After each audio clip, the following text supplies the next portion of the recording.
Hello friends, എല്ലാവർക്കും Kiran study സർക്കിളിന്റെ പുതിയൊരു വീഡിയോയിലേക്ക് സ്വാഗതം. ഓക്കെ, നമ്മളൊന്ന് ചെയ്യാൻ പോകുന്നത് അവിടെ പേരിൽ തന്നെ എഴുതി വെച്ചിട്ടുണ്ട്. ഒരു റിവിഷൻ ക്ലാസ് ആണ്. PSC PYQലൂടെയുള്ള റിവിഷൻ ക്ലാസ് ആണ് ചെയ്യാൻ പോകുന്നത്. നമ്മുടെ ഇത് മൂന്നാമത്തെ ക്ലാസ് ആണ്.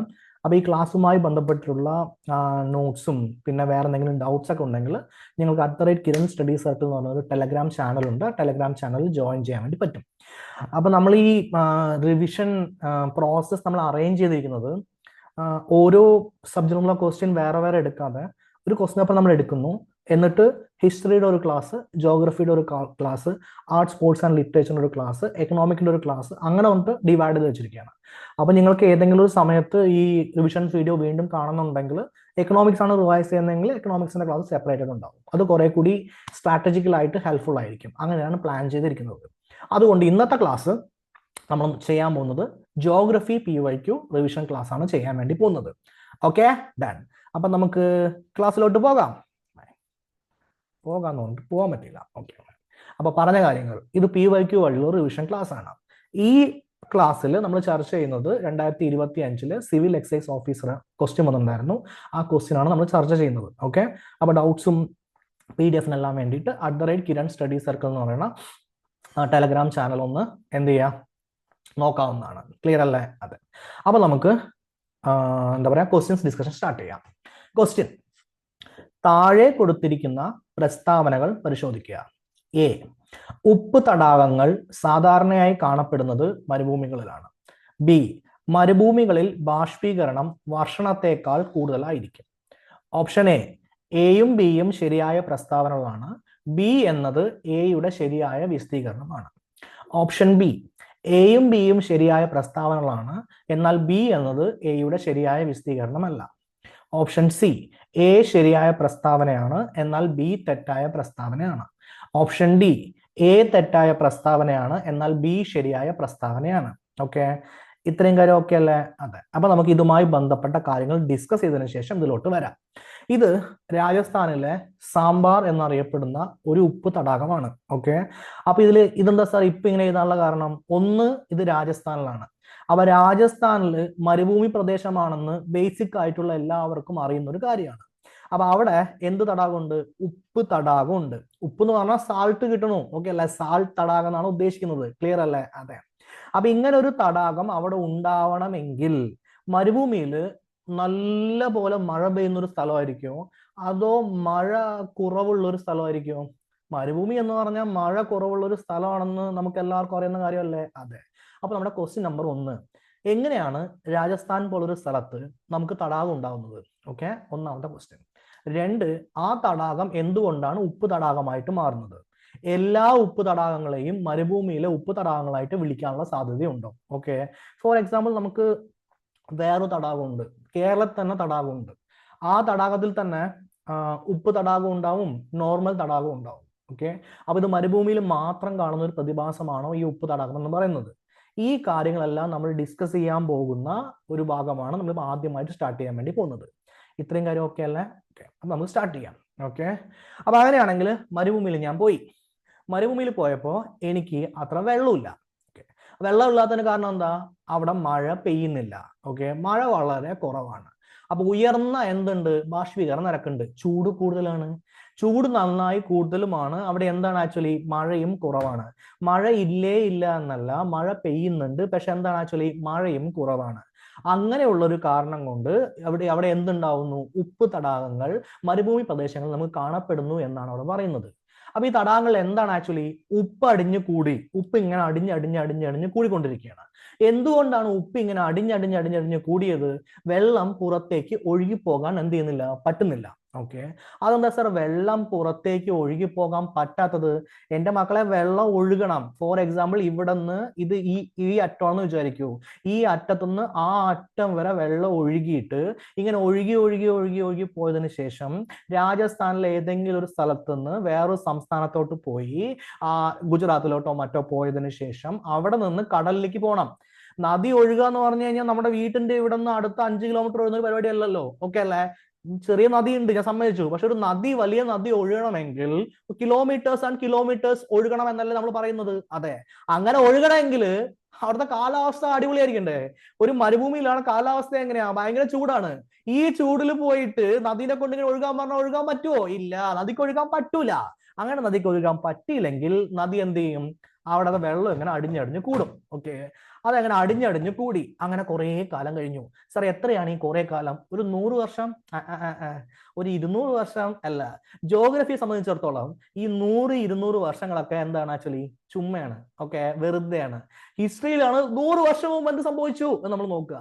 ജോഗ്രഫിയിൽ നമ്മൾ പറയാ എന്താണ് ആക്ച്വലി? ഓക്കെ, ഒരു 25,000 വർഷം മുമ്പ് എന്ത് സംഭവിച്ചു, ഒരു 30,000 വർഷം മുമ്പ് എന്ത് സംഭവിച്ചു, 1,00,000 വർഷം മുമ്പ് എന്ത് സംഭവിച്ചു, ഇങ്ങനെയൊക്കെ നമ്മൾ നോക്കുക. ഓക്കെ അല്ലെ? 5 ലക്ഷം വർഷം മുമ്പ് എന്ത് സംഭവിച്ചു, ഇങ്ങനെയൊക്കെ ജോഗ്രഫി നമ്മൾ നോക്കാൻ പോകുന്നത്. ജോഗ്രഫിയെ സംബന്ധിച്ചിടത്തോളം 100 വർഷം എന്ന് പറയുന്നത് എന്താണ് ആക്ച്വലി? ഒന്നുമല്ല. ഒരു ക്ലോക്ക് എടുക്കുകയാണെങ്കിൽ ഒരു സെക്കൻഡ് പോലും എന്തല്ല 100 വർഷമല്ല. അത്രയും കാര്യം നിങ്ങൾക്ക് മനസ്സിലായി. അപ്പൊ നിങ്ങൾക്ക് എന്താ മനസ്സിലായത്? ഇത് ഒരു ദിവസം കൊണ്ടുണ്ടായ ഒരു പ്രതിഭാസമല്ല. ഓക്കെ, അത് വലിയ ഒരു പ്രതിഭാസമാണ്. ഇപ്പോഴും ജോഗ്രഫിയിൽ എന്തെങ്കിലുമൊക്കെ പ്രതിഭാസം നടക്കുന്നുണ്ടാവും. ഓക്കെ അല്ലേ? നിങ്ങളുടെ തൊട്ടു മുമ്പിലുള്ള ഒരു പാറ പൊടിയുന്നുണ്ടാവും.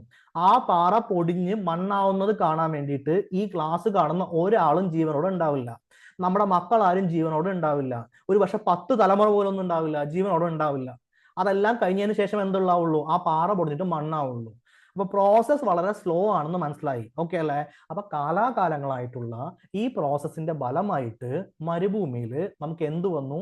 ഉപ്പ് തടാകങ്ങൾ കാണപ്പെടാൻ വേണ്ടി തുടങ്ങി. ഉപ്പ് എന്ന് പറഞ്ഞാൽ നമ്മുടെ NaCl തന്നെ. ഓക്കെ അല്ലേ? എന്താണ് ആക്ച്വലി? ഉപ്പിന്റെ തടാകം തന്നെ കാണപ്പെടാൻ വേണ്ടി തുടങ്ങി. ഓക്കെ അല്ലേ? അപ്പൊ ഇവിടെ സാൾട്ട് തടാകമാണ് ഉള്ളത്.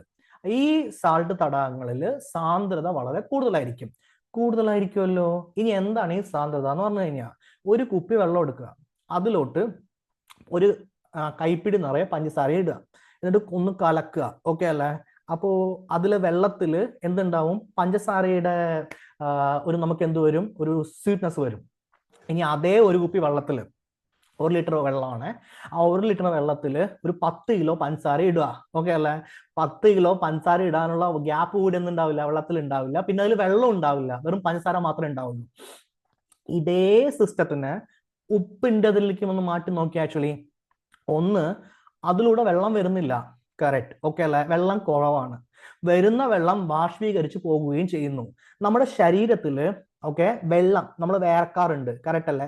ആ വേർക്കുന്ന ആ വെള്ളത്തിന് ചൂടായിട്ട് പോയി കഴിഞ്ഞാൽ നമ്മുടെ ശരീരം തൊട്ട് കഴിഞ്ഞാൽ നല്ല ചൂടാണെന്ന് വിചാരിക്കും. ഓക്കെ അല്ലേ? നല്ല ടെമ്പറേച്ചർ ആണ്. ആ സമയം നമ്മുടെ ശരീരത്തെ തൊട്ടിട്ട് നമ്മളിങ്ങനെ നാവിൽ വെച്ച് കഴിഞ്ഞാൽ നമുക്ക് എന്ത് കിട്ടും? ഉപ്പാണ് കിട്ടുക. കറക്റ്റ് അല്ലേ? അപ്പൊ ഈ വെള്ളം ഇങ്ങനെ വറ്റി കഴിഞ്ഞു കഴിഞ്ഞാൽ നമുക്ക് ലാസ്റ്റ് കിട്ടുന്നത് ഒരുപാട് ധാതുക്കളുണ്ട്. ആ ധാതുക്കളിൽ പ്രധാനമായ ഒരു ധാതുവാണ് എന്ത്? ഉപ്പ്. അതുകൊണ്ടാണ് ഇവിടെ ഉപ്പ് തടാകം വരുന്നത്. ഇത്രയും കാര്യം ഓക്കെ അല്ലേ? മനസ്സിലായില്ലേ? ഓക്കെ. അപ്പൊ ഇവിടുത്തെ സാന്ദ്രത എന്തായിരിക്കും? കൂടുതലായിരിക്കും. അപ്പൊ നമ്മൾ എന്താ പഠിച്ചത്? ഒന്ന്, മരുഭൂമിയിൽ ഉയർന്ന ബാഷ്പീകരണ നിരക്കുണ്ട്. ഉയർന്ന ബാഷ്പീകരണ നിരക്ക് എന്ന് വെച്ച് കഴിഞ്ഞാൽ, അതായത് നന്നായിട്ട് വെള്ളം വന്ന ഉടനെ എന്ത് ചെയ്യുന്നു? അതിനെ നീരാവിയായിട്ട് അത് കൊണ്ടുപോകുന്നു. അപ്പൊ ബാഷ്പീകരണം കൂടുതലാണ്. എന്തുകൊണ്ടാ? ചൂട് കൂടുതലാണ്. 2, പരിമിതമായ നീർവാഴ്ചയാണ് ഉള്ളത്. പരിമിതമായ നീർവാഴ്ച എന്ന് വെച്ചാൽ എന്താ? വെള്ളം വരുന്നുള്ള അളവ് കുറവായിരിക്കും. ഇത് കാരണം മരുഭൂമി പ്രദേശങ്ങളിൽ ഉപ്പുജല തടാകം എന്തായിരിക്കും? സാധാരണയായി കാണപ്പെടുന്ന ഒരു പ്രതിഭാസമാണ്. അപ്പൊ ഈ രാജസ്ഥാൻ ഓക്കെ അല്ലെ, ഇങ്ങനെയുള്ള സ്ഥലങ്ങൾ നമുക്ക് എന്ത് കാണാൻ പറ്റും? ഉപ്പ് തടാകങ്ങൾ കാണാൻ വേണ്ടി പറ്റും. അപ്പൊ ഈ ഉപ്പ് തടാകങ്ങളിൽ ഉപ്പ് അടിഞ്ഞുകൂടുന്നത് എന്തുകൊണ്ടാ? വെള്ളം പുറത്തേക്ക് ഒഴുകി പോകാൻ പറ്റാത്തത് കൊണ്ടാണ്. എന്തുകൊണ്ടാ വെള്ളം പുറത്തേക്ക് ഒഴുകി പോകാൻ പറ്റാത്തത്? അത് ഒഴുകി പോകുമ്പോഴേക്ക് ബാഷ്പീകരിച്ച് പോയിട്ടുണ്ടാവും. ഓക്കെ, അതുകൊണ്ട് ഈ വെള്ളത്തിൽ ധാതുക്കളുടെ സാന്ദ്രത എന്തായിരിക്കും? കൂടുതലായിരിക്കും. ഉപ്പ് ഒരു ധാതുവാണോ? അതെ അതെ അതെ. അങ്ങനെയാണെങ്കിൽ അവിടെ എന്തുണ്ടായി? ഉപ്പ് തടാകം ഉണ്ടായി. ഇത് മാത്രം വെച്ചിട്ട് ഈ ഓപ്ഷൻ ഒന്ന് നോക്കിയേ. ഉപ്പ് തടാകങ്ങൾ സാധാരണയായി കാണപ്പെടുന്ന മരുഭൂമികളിലാണ്. ഉപ്പ് തടാകം മരുഭൂമിയിൽ മാത്രമാണ് കാണപ്പെടുന്നത് എന്നൊന്നും അവിടെ എഴുതിയിട്ടില്ല. ഓക്കെ അല്ലെ? അവിടെ എഴുതിയിരിക്കുന്നത് എന്താ? സാധാരണയായി കാണപ്പെടുന്നത് എവിടെയാണ്? മരുഭൂമിയിലാണ് എഴുതിയിരിക്കുന്നത്. അത് കറക്റ്റ് ആണ്, ശരിയാണ്. സാധാരണയായിട്ട് അവിടെ കാണപ്പെടുന്നു, മരുഭൂമിയിൽ കാണപ്പെടുന്നു. എന്താ കാരണം? എന്താ? മരുഭൂമിയിൽ ബാഷ്പീകരണം വർഷണത്തെക്കാൾ കൂടുതലായിരിക്കും. ഇനി എന്താ ഈ വർഷണം പറഞ്ഞാൽ? മഴ പെയ്യുക. ഓക്കെ, മഴ പെയ്യുന്നതിനേക്കാളും ബാഷ്പീകരണം കൂടുതലായിരിക്കും. അല്ലെങ്കിൽ എന്താണ് ആക്ച്വലി? വെള്ളം കിട്ടുന്നതിനേക്കാളും ബാഷ്പീകരണം കൂടുതലായിരിക്കും. കറക്റ്റ് അല്ലേ? ഓക്കെ, അപ്പൊ എയും ബിയും കറക്റ്റ് ആണ് നമുക്ക് മനസ്സിലായി. ഇതെങ്ങനെയാ ചെയ്യുക? എ വായിച്ചതിന് ശേഷം എന്തുകൊണ്ടെന്ന് ചോദിക്കുക, വൈ എന്ന് ചോദിക്കുക. ഉപ്പ് തടാകങ്ങൾ സാധാരണയായി കാണപ്പെടുന്നത് മരുഭൂമിയിലാണ്. ഇനി വൈ എന്ന് ചോദിച്ചേ, വൈ എന്തുകൊണ്ട്? മരുഭൂമിയിൽ ബാഷ്പീകരണം വർഷണത്തേക്കാൾ കൂടുതലായിരിക്കും. ഈ കാര്യം ഓക്കെ ആണോ? അങ്ങനെയാണെങ്കിൽ എയും ബിയും ശരിയായ പ്രസ്താവനയാണ്. ബി എന്നത് എയുടെ എന്താണ്? ശരിയായ വിശദീകരണമാണ്. ഈ സാധനം കറക്റ്റ് അല്ലേ? അപ്പൊ നമുക്ക് എന്തായി? ഓപ്ഷൻ എ കറക്റ്റ് ആയിട്ട് വന്നു. ഇത്രയും കാര്യം ഓക്കെ ആണല്ലോ? അതെ. ഇത്രയും കാര്യം ഡൺ അല്ലേ? അതെ. ഓക്കെ. അപ്പൊ ഇതുമായി ബന്ധപ്പെട്ടിട്ടുള്ള ബാക്കി കാര്യം നമുക്ക് പഠിക്കാം. മരുഭൂമിയിൽ നമുക്ക് കാണപ്പെടുന്ന ബേസിന്റെ പേരാണ് എൻഡോഹൈക് ബേസിൻ. അപ്പൊ ഇത് എന്താണ് ഈ എൻഡോഹൈക് ബേസിൻ നമുക്ക് നോക്കാം. ഓക്കെ അല്ലേ? ഇതൊരു പുഴയാണ്. തൽക്കാലത്തേക്ക് ഇത് ബ്രഹ്മപുത്രയുടെ ഒരു പുഴയുടെ ബേസിനാണ് നമ്മൾ എടുത്തിരിക്കുന്നത്. എല്ലാ പുഴയിലും ഇങ്ങനെ ഒരു ബേസിൻ വരാനുള്ള സാധ്യതയുണ്ട്. ഓക്കെ അല്ലേ? അതില് ഇവിടെ ഇങ്ങനെ വെള്ള നിറത്തില്, ഓക്കെ, ഒരു വെറും വെള്ളയല്ല, ഒരു ആഷ് കളർ വെള്ള നിറത്തില് കാണപ്പെടുന്ന ഒരു സ്ഥലത്തിന്റെ പേരാണ് എൻഡോഹൈക് ബേസിനുകൾ എന്ന് പറയുന്നത്. എന്താണ് ഈ എൻഡോഹൈക് ബേസിൻ എന്ന് നമുക്കൊന്ന് നോക്കാം. അതായത് സമുദ്രത്തിലേക്ക് വെള്ളം ഒഴുകിപ്പോകാൻ കഴിയാതെ അടഞ്ഞു നിൽക്കുന്ന ഡ്രൈനേജ് സംവിധാനങ്ങളാണ് എന്നാണ് എഴുതിയിരിക്കുന്നത്. അപ്പോൾ നമുക്ക് 2-3 വാക്ക് നോക്കാം. ഒന്ന്, ഡ്രൈനേജ് എന്ന് വെച്ചാൽ എന്താണ്? ഡ്രൈനേജ് എന്ന് വെച്ച് കഴിഞ്ഞാൽ ഇപ്പൊ ഇവിടത്തെ നദി ഞാൻ എടുത്തിരിക്കുന്നത് ബ്രഹ്മപുത്രയാണ്. ആ ബ്രഹ്മപുത്ര ഹിമാലയത്തിൽ നിന്ന് ഇങ്ങനെ വന്നതിന് ശേഷം താഴെ വീഴും. ഹിമാലയ ഒരു വലിയ മലയല്ലേ, അതൊന്ന് വന്നതിന് ശേഷം താഴെ വീഴും. താഴെ വീഴുന്നതിന് ശേഷം അത് എവിടെ കൂടെ എല്ലാം ഒഴുകുന്നു, ആ സ്ഥലത്തെ വിളിക്കുന്ന പേരാണ് അതിന്റെ ഡ്രൈനേജ് ബേസിൻ. എന്ന് വെച്ചാൽ ഏതിലൂടെയൊക്കെ ഓടുന്നോ ആ സ്ഥലത്ത് മൊത്തം എന്ത് വിളിക്കും? അതിന്റെ ഡ്രൈനേജ് ആണെന്ന് വിളിക്കും. അപ്പൊ പുഴ ഒഴുകണം എന്ന് നിങ്ങൾക്ക് മനസ്സിലായിട്ടുണ്ട്. ഇനി ആ പുഴ ഒഴുകുന്ന രീതിയിൽ അതിൽ ചില സ്ഥലത്ത് വെള്ളം എന്തായി? ഒഴുകി പോവാൻ കഴിയാതെ അടിഞ്ഞുകൂടി. മക്കളെ, ഒരു തടാകം എന്ന് വെച്ചാൽ എന്താ? തടാകത്തിന് ഒഴുകാൻ വേണ്ടി പറ്റില്ലല്ലോ. അതിന്റെ ഉള്ളിൽ തന്നെ നിന്ന് കളിക്കാനല്ലേ ആ തടാകത്തിന് പറ്റുള്ളൂ. അതായത് ഉള്ളിൽ തന്നെ നിന്ന് വെള്ളം വെക്കാനല്ലേ ആ തടാകത്തിന് പറ്റുള്ളൂ. കറക്റ്റ് അല്ലേ? അപ്പൊ അങ്ങനെയുള്ള ചില ബേസിനുകളെ വിളിക്കുന്ന പേരാണ് എൻഡോഹൈക് ബേസിൻ. ഓക്കെ അല്ലേ? ആ എൻഡോഹൈക് ബേസിനുകളിലാണ് പ്രധാനമായിട്ട് നമുക്ക് എന്ത് കാണുന്നത്? തടാകങ്ങൾ കാണാനുള്ള സാധ്യത ഉള്ളത്, തടാകങ്ങൾ കാണുന്നത്. ഓക്കെ അല്ലേ? അങ്ങനെയുള്ള ഒരു തടാകത്തിന് എക്സാമ്പിൾ ആണ് ഏത് തടാകം? ഉപ്പ് ജല തടാകം എന്ന് പറയുന്നത്. അപ്പോ അതിന്റെ ടെക്നിക്കൽ പ്രോസസ് മനസ്സിലായ? ഓക്കെ. മരുഭൂമിയിൽ വരണ്ട കാലാവസ്ഥയാണോ? അതെ മക്കളെ, അതെ. അത് ഉയർന്ന ബാഷ്പീകരണ നിരക്ക് ഉണ്ടാക്കും. അതായത് ഭയങ്കരമായിട്ട് ഇവാപറേറ്റ് ചെയ്യോ, ഭയങ്കരമായിട്ട് എന്ത് ചെയ്യും അതിനെ, എന്താ പറയാ, വെള്ളം വന്ന ഉടനെ എന്ത് പറ്റും? ആക്ച്വലി അത് ആവിയായി പോകും. ഇനി എന്തെങ്കിലുമൊക്കെ വെള്ളം ശേഷിക്കുന്നുണ്ടെങ്കിൽ അതിൽ എന്ത് വരും? ലവണം വരും. ആ ലവണം എന്ന് വെച്ചാൽ എന്താ? ഈ ഉപ്പ്, പഞ്ചസാര, അങ്ങനെയുള്ള സാധനങ്ങളാണ്. ഇനി പഞ്ചസാര അതിൽ ഇല്ല സാറേ എന്ന് പറയണ്ട. ഓക്കെ അല്ലെ? അങ്ങനെ കമന്റ് ചെയ്യണ്ട. എക്സാമ്പിളിന് വേണ്ടി പറഞ്ഞാണ്. അതിലുണ്ടാവുന്ന ഉപ്പ്, അതിലുണ്ടാവുന്ന എന്താണ് ആക്ച്വലി അയൺ, അതിലുണ്ടാവുന്ന കാൽസ്യം, അങ്ങനെയുള്ള കാര്യങ്ങളൊക്കെ എന്ത് ചെയ്യും? അവിടെ അടിഞ്ഞു ചേർന്നതായിരിക്കും. ഓക്കെ. അങ്ങനെ അടിഞ്ഞു ചേരുമ്പോൾ അതിൽ പ്രധാനമായിട്ടുള്ളത് ഉപ്പാണെങ്കിൽ അവിടെ എന്ത് കിട്ടും? ഉപ്പ് ജല തടാകം കിട്ടുന്നതായിരിക്കും. ആ ബേസിനെ വിളിക്കുന്ന പേരാണ്, എന്താ പേര്? എൻഡോഹൈക് ബേസിൻ. ഇത്രയും കാര്യം ഓക്കെ അല്ലേ? അതെ. അപ്പൊ ഇതാണ് ഒരു എൻഡോഹൈക് ബേസിൻ എന്ന് പറയുന്നത്. അപ്പൊ കാണുമ്പോൾ തന്നെ ഇതൊരു തടാകമാണ് എന്ന് നിങ്ങൾക്ക് മനസ്സിലായില്ലേ? ഓക്കെ. അപ്പൊ ഇവിടെ നിന്ന് ഇങ്ങനെ പുഴ ഒഴുകുകയാണ് കേട്ടോ.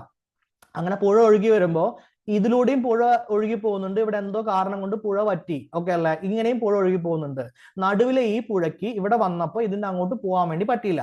അപ്പൊ ഇവിടെ എന്തുണ്ടായി? ഇവിടെ ഒരു തടാകം പോലെ സിറ്റുവേഷൻ ഉണ്ടായി. ഇതിനെ വിളിക്കുന്ന പേരാണ് എൻഡോഹൈക് ബേസിനുകൾ എന്ന് പറയുന്നത്. ഓക്കെ. അപ്പൊ ഇത് താഴ്ന്ന രീതിയിലാണ് നിൽക്കുന്നത്. ഇത് ഉണ്ടാവാനുള്ള കാരണം ഒരു നദി തന്നെയാണ്. ഓക്കെ. അതിൽ ഡൗട്ടൊന്നുമില്ല. പണ്ട് കാലത്ത് ഉണ്ടായിരുന്ന നദിയിലെ വെള്ളം തന്നെയാണ് ഇന്ന് നമുക്ക് തടാകങ്ങളായിട്ടൊക്കെ കാണുന്നത്. തൽക്കാലത്തേക്ക് ഇപ്പൊ അവിടെ എന്തുണ്ട്? മഴ പെയ്യുന്നത് കാരണം കണ്ടിന്യൂസ് ആയിട്ട് എന്ത് ചെയ്യുന്നു? തടാകത്തിൽ വെള്ളം കാണുന്നു. വേമ്പനാട്ട് കായലില്ലേ? ഓക്കെ അല്ലെ? അഷ്ടമുടി കായലില്ലേ? കേരളത്തിൽ നന്നായി മഴ പെയ്യുന്നതുകൊണ്ട് അവിടെ എപ്പോഴും എന്ത് ഉണ്ടാവും? വെള്ളം ഉണ്ടാവും. പക്ഷെ നിങ്ങൾ രാജസ്ഥാനിൽ പോയാൽ അവിടെ എപ്പോഴും വെള്ളം ഉണ്ടാവില്ലല്ലോ? ഇല്ല. അപ്പൊ നിങ്ങൾക്ക് കാണാൻ പറ്റുന്ന സംഭവത്തിന്റെ പേരാണ് എന്ത്? ഉപ്പുജല തടാകം. ഇത്രയും കാര്യം ഓക്കെ ആണല്ലോ? അതെ. ഓക്കെ. അങ്ങനെ മരുഭൂമിയിൽ മഴ കുറവായത് കാരണം ലവണങ്ങളുടെ സാന്ദ്രത കൂടുതലാവുന്നു. സാന്ദ്രത പറഞ്ഞാൽ എന്താ? വെള്ളത്തിലുള്ള അളവ്. ഓക്കെ അല്ലേ? അപ്പോ മരുഭൂമിയിൽ എന്താണ് ആക്ച്വലി? പാറയുണ്ട്, ധാതുക്കളുണ്ട്, അവിടുത്തെ കാലാവസ്ഥയുണ്ട്.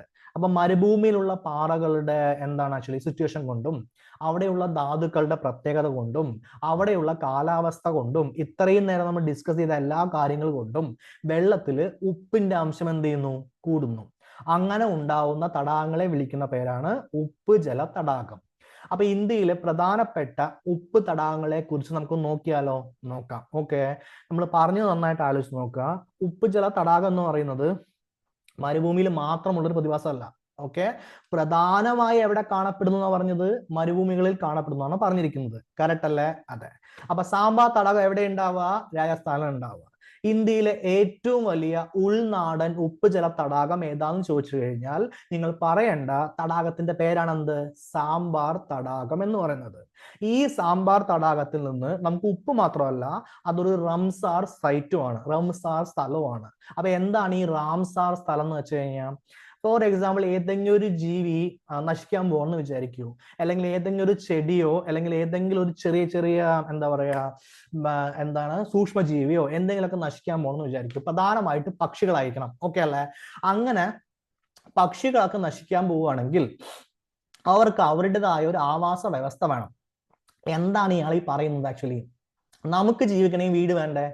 ഇപ്പൊ എന്തൊക്കെ നമ്മൾ എവിടെയൊക്കെ പോയി ജീവിച്ചു വന്നാലും തിരിച്ച് നാട്ടിലെത്തുമ്പോൾ ഒരു സുഖം എന്ന് പറയുന്ന ഒരു സുഖം തന്നെയല്ലേ? ഓക്കെ, നമ്മൾ എപ്പോഴും ഫ്രണ്ട്സിന്റെ വീട്ടിലും ബന്ധുക്കളുടെ വീട്ടിലും ആണെങ്കിലും സ്വന്തം വീട്ടിൽ വന്നിട്ട് ഒന്ന് കാൽ നീട്ടി ഇരുന്നിട്ട് നമുക്ക് ഇഷ്ടമുള്ള പോലെ ജീവിക്കാന്ന് പറഞ്ഞാൽ അതൊരു കാര്യം തന്നെ അല്ലേ? അങ്ങനെയാണെങ്കിൽ പക്ഷികൾ എല്ലാ സ്ഥലത്തും പോകുന്നുണ്ടെങ്കിലും, ദേശാടനത്തിന് വേണ്ടിയിട്ട് ബന്ധുക്കളുടെ വീട്ടിലും ഫ്രണ്ട്സിന്റെ വീട്ടിലും എല്ലാം പോകുന്നുണ്ടെങ്കിലും അവർക്ക് അവരുടേതായ ഒരു സ്ഥലം ഉണ്ടാവുന്നത് നല്ലതല്ലേ? ഓക്കെ അല്ലേ? അപ്പൊ അവരുടെ പ്രധാനപ്പെട്ട വീടുകളാണ് ഈ തടാകങ്ങൾ, ഈ പുൽമേടുകൾ, ഇങ്ങനെയൊക്കെ പറഞ്ഞ സ്ഥലങ്ങൾ. അപ്പൊ അത് നമ്മൾ എന്ത് ചെയ്ത് വെട്ടി വെട്ടി നമ്മൾ നശിപ്പിച്ചു. ഓക്കെ അല്ലേ? ഈ ലോകത്തുള്ള മെയിൻ പ്രശ്നങ്ങൾക്ക് കാരണമൊക്കെ എന്താണ്? നമ്മൾ മനുഷ്യന്മാർ തന്നെയാണ്. കറക്റ്റ്. അപ്പൊ നമ്മൾ വെട്ടി നശിപ്പിച്ച്, എന്നിട്ട് നമ്മൾ കുറെ പേര് എന്ത് പറഞ്ഞു? ആക്ച്വലി നശിപ്പിക്കാതിരിക്കാൻ വേണ്ടിയിട്ട് ആ സ്ഥലങ്ങളെ നമുക്കൊന്ന് എന്ത് ചെയ്യാം? ടാഗ് ചെയ്ത് വെക്കാം. ടാഗ് ചെയ്ത് വെക്കാന്ന് പറഞ്ഞു കഴിഞ്ഞാൽ മക്കളെ ആ സ്ഥലം ഒരു റംസാർ സൈറ്റ് ആണ്. ഓക്കെ, അതുകൊണ്ട് അവിടേക്ക് എന്ത് വരും? പക്ഷികൾ വരും. ആ പക്ഷികളെ സംരക്ഷിക്കാൻ വേണ്ടി ഉണ്ടാക്കിയിരിക്കുകയാണ്. ദയവ് ചെയ്ത് അവിടെ പോയി വെട്ടുകയോ എന്തെങ്കിലും പ്ലാസ്റ്റിക് ഇടുകയോ അല്ലെങ്കിൽ അത് നശിപ്പിക്കുകയോ ചെയ്യരുത് എന്ന് പറയാൻ വേണ്ടിയിട്ടുള്ള ഒരു ഉടമ്പടിയുടെ പേരാണ് റാംസാർ ഉടമ്പടി. ഇതിനെക്കുറിച്ച് ഡീറ്റെയിൽ ആയിട്ട് നമുക്ക് എൻവയോൺമെന്റ് എടുക്കുമ്പോൾ പഠിക്കാം. ഇത്രയും കാര്യം മനസ്സിലായില്ലേ? ഇത്രയും കാര്യം മനസ്സിലായി. ഓക്കെ അല്ലേ? അങ്ങനെയാണെങ്കിൽ ഈ സാമ്പാർ തടാകത്തിൽ വരുന്ന പ്രധാനപ്പെട്ട പക്ഷികൾ ഏതാ? ഫ്ലമിംഗോ ആണ് വരുന്നത്. ഓക്കെ അല്ലേ? ഇവിടെ കണ്ട. ഓക്കെ, നല്ല ഭംഗിയിൽ കാണാൻ വേണ്ടിയിട്ട് ഇതൊരു ടൂറിസ്റ്റ് സൈറ്റ് ഒക്കെയാണ്. നിങ്ങൾക്ക് രാജസ്ഥാനിൽ പോകാനുള്ള സിറ്റുവേഷൻ വരുവാണെങ്കിൽ അവിടെ സാമ്പാർ തടാകം ഉണ്ട്, ഉറപ്പായിട്ടും കാണുക. ഒരു 4 to 6 o'clock ഇടയിൽ പോയി കഴിഞ്ഞു കഴിഞ്ഞാൽ നിങ്ങൾക്ക് ഇതുപോലെ സൺസെറ്റും ഒക്കെ അല്ല, അതായത് എന്താ സൂര്യൻ അസ്തമിക്കുന്നതും മേഘങ്ങൾ വരുന്നതും അവിടെ ഈ പക്ഷികൾ ഇങ്ങനെ പറക്കുന്നതും, ഈ പക്ഷികൾ ഒരു പിങ്ക് കളറാണ്. ഇതെല്ലാം കൂടി പറക്കുമ്പോൾ ഒരു വെള്ളത്തിന്റെ പുറത്ത് എന്തുണ്ടാവും? ആക്ച്വലി പിങ്ക് കളർ ഇങ്ങനെ പറക്കുന്ന പോലെ നമുക്കൊരു ഫീലിംഗ് വരും. ഓക്കെ അല്ലേ? നല്ല രസമാണ് കാണാൻ. എപ്പോഴെങ്കിലും പോയിട്ട് എന്ത് ചെയ്യുക? കാണാം. ജോലിയൊക്കെ കിട്ടിയിട്ട് പോയാൽ മതി. ഓക്കെ, ഇത്രയും കാര്യം ഓക്കെ അല്ലേ? അതെ. അപ്പൊ ഇന്ത്യയിലെ പ്രധാനപ്പെട്ട ഉപ്പ് തടാകമായിട്ടുള്ള സാമ്പാർ തടാകം നാഗോർ, ജയ്പൂർ എന്നീ പറയുന്ന ജില്ലകളിലാണ് സ്ഥിതി ചെയ്യുന്നത്. ഓക്കെ അല്ലേ? മെന്ത, റൺപഗണ്ട് എന്നീ 2 പ്രധാനപ്പെട്ട താൽക്കാലിക നദികളുണ്ട്. ഓക്കെ, അരുവി എന്നാണ് എഴുതിയിരിക്കുന്നത്. നദി എന്ന് പറഞ്ഞു കഴിഞ്ഞാൽ കുറെ ദൂരം ഒഴുകണം എന്നാണ് കൺസെപ്റ്റ്. അതുകൊണ്ടാണ് അരുവി എന്ന് എഴുതിയിരിക്കുന്നത്. അപ്പൊ മെന്ത, റൺപഗണ്ട് എന്നീ 2 താൽക്കാലിക അരുവികളുണ്ട്. അപ്പൊ ഈ അവിടുത്തെ അടുത്ത പ്രശ്നം എന്താണ്? ഈ താൽക്കാലിക അരുവി എന്ന് വെച്ച് കഴിഞ്ഞാൽ, അതായത് എപ്പോഴും മഴയില്ലല്ലോ. ഓക്കെ, അപ്പൊ ചില സമയത്ത് എന്ത്? അവിടെ വെള്ളം കാണും, നദി ഉണ്ട്. ഓക്കെ, ചില സമയത്ത് എന്തില്ല? നദി ഇല്ല. അങ്ങനെ ഒരു സിറ്റുവേഷൻ ആയിരിക്കും. ഈ നദികളിൽ നിന്നുള്ള വെള്ളവും ഓക്കെ, പിന്നെ എന്താണ്? ആക്ച്വലി മഴ പെയ്യുമ്പോൾ വരുന്ന വെള്ളവും. സർ, മഴ പെയ്യുമ്പോൾ വരുന്ന വെള്ളം അവിടെ എഴുതിയിട്ടില്ല, ഉപരിതലം നീരൊഴുക്കുന്ന എഴുതിയിട്ടുണ്ട്. ഇത് രണ്ടും കൂടി ചേർത്തിട്ടാണ് ഈ തടാകത്തെ നമ്മൾ എന്ത് കാണിക്കുന്നത്? ഈ കാണുന്ന രീതിയിലുള്ള തടാകമായിട്ട് മാറിയിരിക്കുന്നത്. അപ്പൊ ഇതിന്റെ ലവണങ്ങളെല്ലാം ചേർത്ത് എന്തായി? ഇത് ഉപ്പ് തടാകമായി. അപ്പൊ ഇതിന് എന്ത് നമ്മൾ സ്റ്റാർട്ട് ചെയ്യാൻ വേണ്ടി തുടങ്ങി? ഇതേപോലെ ഉപ്പ് കൾട്ടിവേഷൻ നമ്മൾ സ്റ്റാർട്ട് ചെയ്യാൻ വേണ്ടി തുടങ്ങി. ഇത്രയും കാര്യം ഓക്കെ അല്ലേ? ഡൺ ആണല്ല? Okay, fine. അപ്പൊ എപ്പോഴാണ് ഇതൊരു റാംസാർ സൈറ്റ് ആയിട്ട് മാറിയത്?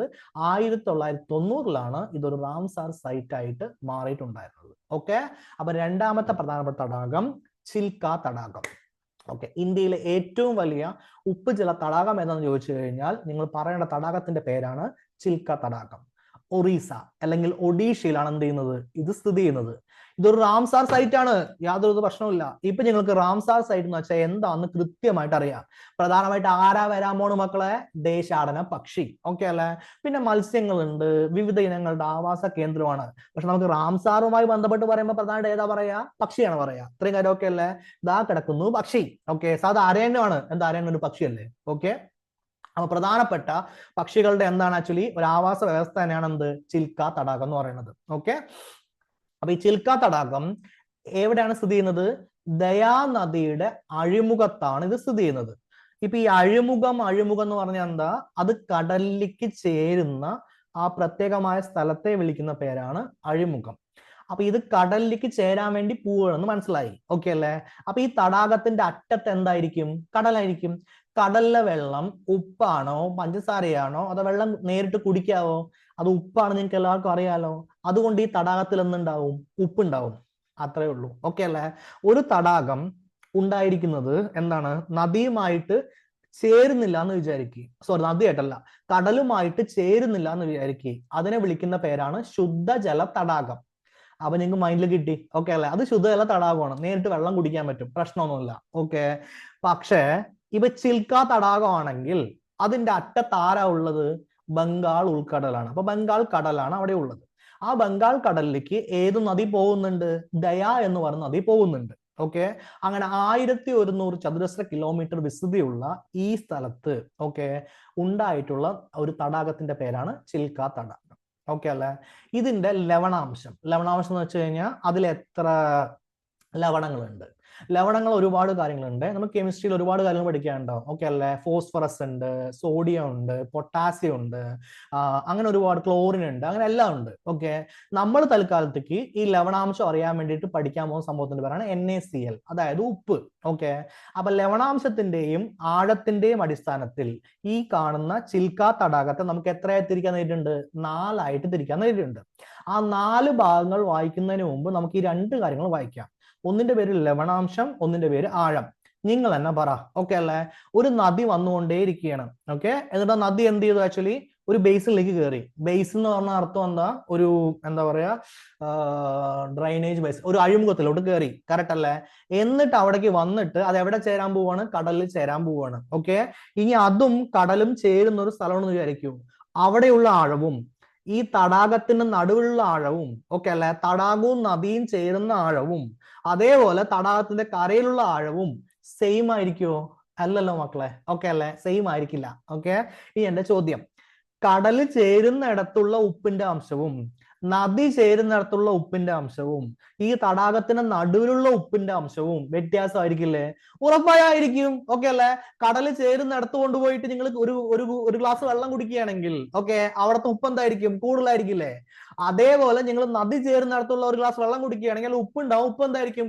കുറവായിരിക്കില്ലേ? ഇത്രയൊക്കെ എനിക്ക് പറയാനുള്ളൂ. ഇത്രയും കാര്യം ഓക്കെ അല്ലേ? അതിന്റെ അടിസ്ഥാനത്തിൽ, എന്തിന്റെ അടിസ്ഥാനത്തിൽ? ആ ലവണാംശത്തിന്റെയും ആഴത്തിന്റെയും അടിസ്ഥാനത്തിൽ നമുക്ക് ഈ ചിൽക്ക തടാകത്തെ എത്ര മേഖലയാക്കാം? 4 പാരിസ്ഥിതിക മേഖലയാക്കിയിട്ട് ഡിവൈഡ് ചെയ്യാൻ വേണ്ടി പറ്റും.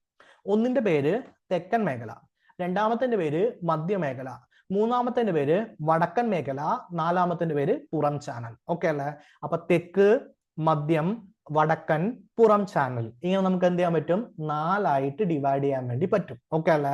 നമ്മുടെ മൊത്തം ഇന്ത്യൻ സബ് കോണ്ടിനെന്റ് എടുക്കുകയാണെങ്കിൽ, ഇന്ത്യയുടെ ഉപഭൂഖണ്ഡം എടുക്കുകയാണെങ്കിൽ, ഇന്ത്യൻ ഉപഭൂഖണ്ഡം എന്ന് വെച്ച് കഴിഞ്ഞാൽ ഇന്ത്യ ഉണ്ട്, പാകിസ്ഥാൻ ഉണ്ട്, അഫ്ഗാനിസ്ഥാൻ ഉണ്ട്, ഭൂട്ടാൻ ഉണ്ട്, നേപ്പാൾ ഉണ്ട്, മ്യാൻമർ ഉണ്ട്. ഓക്കെ അല്ലെ? ചൈനയുടെ കുറെ ഭാഗങ്ങളുണ്ട്. ഇതെല്ലാം കൂടി ചേർത്തിട്ട് പറയുന്ന പേരാണ് ഇന്ത്യൻ ഉപഭൂഖണ്ഡം. ആ ഇന്ത്യൻ ഉപഭൂഖണ്ഡം തന്നെ എടുക്കുകയാണെങ്കിൽ അതില് ദേശാടന പക്ഷികളുടെ ഏറ്റവും വലിയ ശൈത്യകാല താവളമാണിത്. ശൈത്യകാലം എന്ന് വെച്ച് കഴിഞ്ഞാൽ ഡിസംബർ മാസങ്ങളിൽ തണുപ്പാണ്. ആ തണുപ്പുള്ള സമയത്ത് നമുക്ക് കാണാൻ പറ്റുന്ന പ്രധാനപ്പെട്ട ഒരു എന്താണ് ആക്ച്വലി പക്ഷികളുടെ കേന്ദ്രമാണ് എന്ത്? ചിൽക്ക തടാകം. അപ്പൊ ചിൽക്ക തടാകത്തെ നമുക്ക് എന്ത് ചെയ്തേ പറ്റുള്ളൂ? സംരക്ഷിച്ചേ പറ്റുള്ളൂ. ഈ കാര്യമൊക്കെ ആയോ? ഈ കാര്യമൊക്കെ ആയി. അപ്പൊ രാജ്യത്തില് ജൈവ വൈവിധ്യം കാണുന്ന പ്രധാനപ്പെട്ട ഹോട്ട്സ്പോട്ടുകളിൽ ഒന്നാണിത്. ഇനി അടുത്ത ചോദ്യം, എന്താണ് ഹോട്ട്സ്പോട്ട് എന്ന് വെച്ച് കഴിഞ്ഞാൽ ഓക്കെ, ഹോട്ട്സ്പോട്ടിനെ കുറിച്ച് നമുക്ക് ഡീറ്റെയിൽ ആയിട്ട് വേറൊരു വീഡിയോയിൽ പഠിക്കാം. ഇപ്പൊ ഞങ്ങൾ ബേസിക് ആയിട്ട് കാര്യം മനസ്സിലാക്കാം. ഈ ഹോട്ട്സ്പോട്ട് എടുക്കുകയാണെങ്കിൽ പ്രധാനമായിട്ട് പറയുകയാണെങ്കിൽ ഹിമാലയം ഒരു ഹോട്ട്സ്പോട്ട് ആണ്. ഓക്കെ. അതിന്റെ കാരണം എന്താ വെച്ച് കഴിഞ്ഞാൽ അവിടെ പോയി കഴിഞ്ഞാൽ നിങ്ങൾക്ക് ജൈവ വൈവിധ്യം കാണാൻ പറ്റും.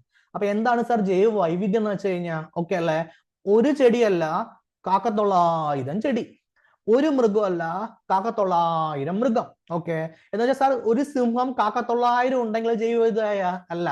സിംഹവും വേണം, പുലിയും വേണം, കടുവയും വേണം, മാനും വേണം, കുരങ്ങും വേണം, അണ്ണാനും വേണം, എല്ലാം വേണം. ഓക്കെ അല്ലെ? ഒരുപാട് വെറൈറ്റി ഓഫ് അനിമൽ ഉണ്ട്. നന്നായി മനസ്സിലാക്കുക. ജിറാഫ് 10 ലക്ഷം ഉണ്ടെങ്കിൽ അതിനെ ജൈവ വൈവിധ്യം എന്ന് വിളിക്കില്ല. ഓക്കെ അല്ലെ? ജിറാഫ് ഒരു 10 ഉള്ളൂ. Okay, no problem. ജിറാഫ് 10, കടുവ 15, സിംഹം 25, ഓക്കെ അല്ലെ, അണ്ണാനൊരു 3000, എന്താ ഒരു മരമുണ്ട് അതിൽ ആലൊരു 10,000, ഓക്കെ അല്ലെ, തെങ്ങൊരു 20,000. അപ്പൊ മനസ്സിലാവുന്നില്ലേ, കുറെ രീതിയിലുള്ള ഡിഫറൻസിയേഷൻ ഉണ്ട്. അങ്ങനെയാണെങ്കിൽ അതിനെ വിളിക്കുന്ന പേരാണ് ഹോട്ട്സ്പോട്ട്. ഓക്കെ, ആ ഹോട്ട്സ്പോട്ടിൽ പ്രധാനപ്പെട്ട ഒരു ഹോട്ട്സ്പോട്ട് ആയിട്ട് നമുക്ക് ആരെ കൺസിഡർ ചെയ്യാൻ പറ്റും? ചിൽക്ക തടാകത്തെ കൺസിഡർ ചെയ്യാൻ വേണ്ടി പറ്റും. ഓക്കെ അല്ലെ. അങ്ങനെ 1981 റംസാർ കൺവെൻഷന്റെ കീഴിൽ ചിൽക്ക തടാകത്തെ ആദ്യത്തെ ഇന്ത്യയിലെ തണ്ണീർത്തടമായിട്ട് പ്രഖ്യാപിച്ചു. എന്നുവെച്ചാൽ എന്താ പറഞ്ഞത്? ഇന്ത്യയുടെ ആദ്യത്തെ സൈറ്റ് ആയിട്ട് എന്ത് ചെയ്തു? പ്രഖ്യാപിച്ചു. കാരണം ഏറ്റവും ഇമ്പോർട്ടന്റ് ആയ സൈറ്റ് ആണ് എന്ത്? നമ്മുടെ ചിൽക്ക തടാകം എന്ന് പറയുന്നത്. നെക്സ്റ്റ് തടാകത്തിന്റെ പേര് ലോണർ തടാകം. മഹാരാഷ്ട്രയിലെ ഒരു സവിശേഷതമായിട്ടുള്ള ഒരു തടാകമാണ് എന്ത്? ലോണർ തടാകം.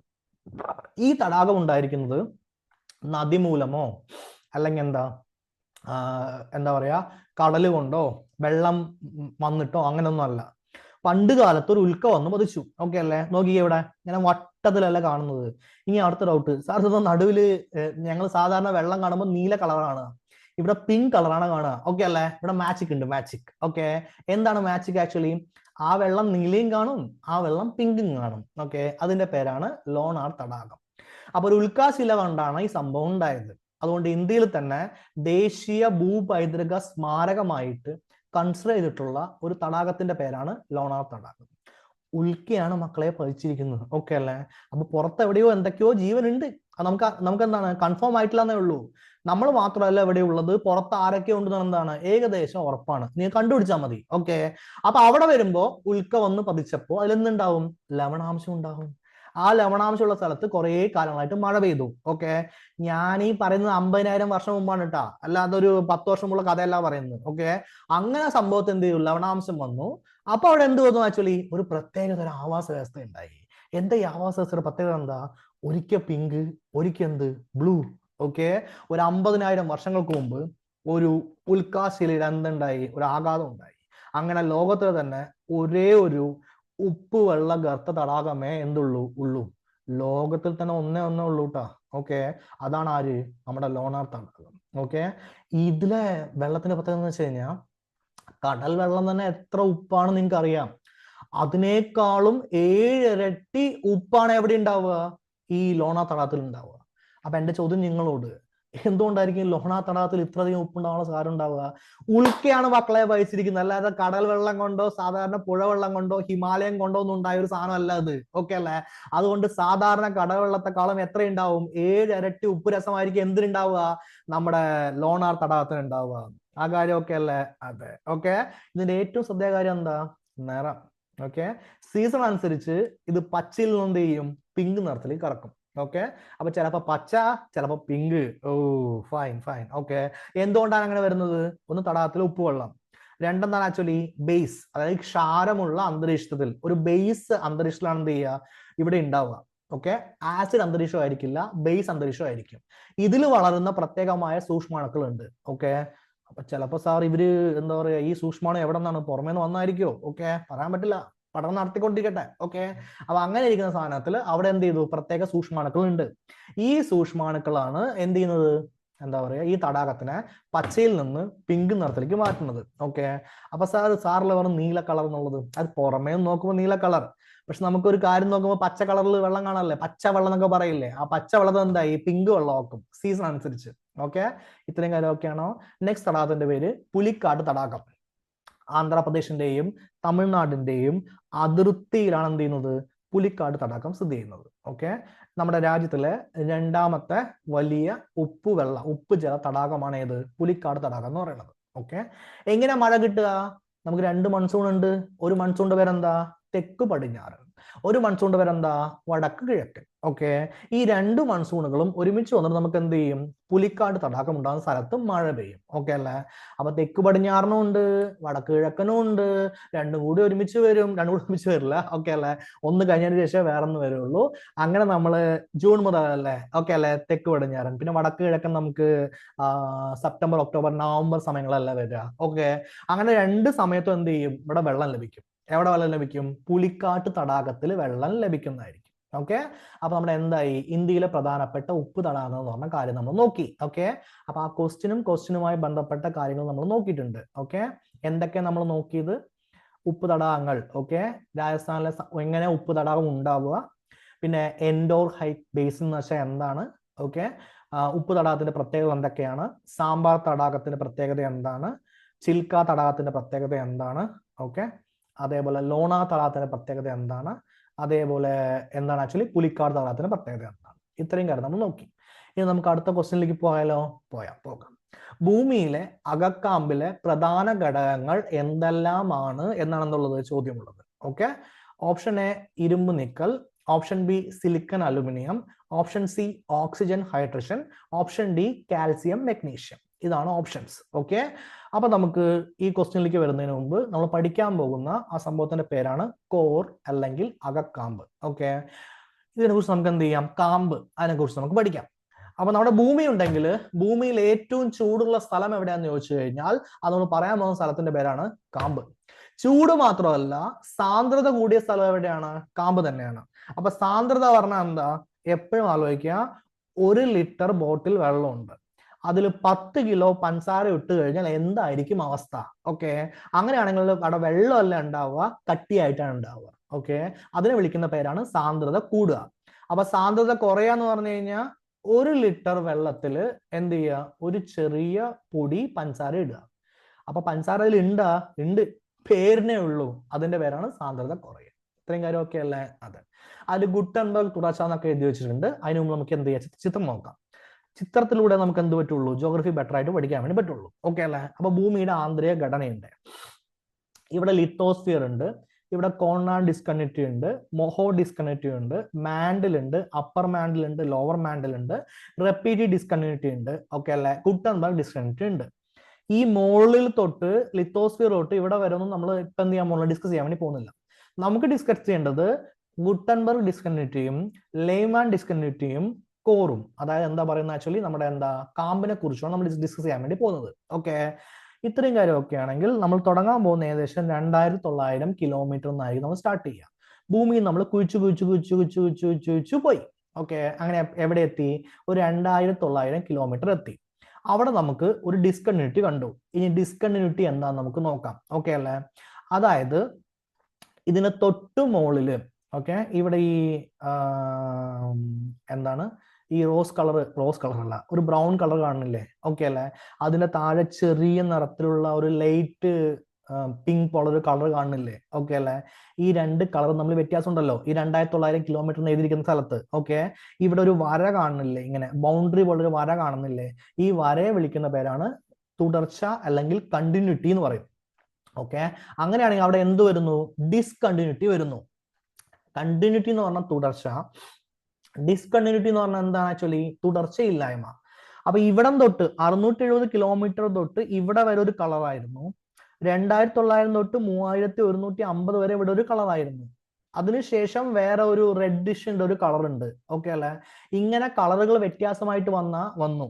എന്തുകൊണ്ടാണ് നമ്മൾ ഇങ്ങനെ കളർ കൊടുക്കുന്നത് ചോദിച്ചു കഴിഞ്ഞാൽ അതിന് പ്രധാനമായിട്ട് പറയാനുള്ളത് സിമ്പിൾ ആയ ഒരു കാര്യമാണ്.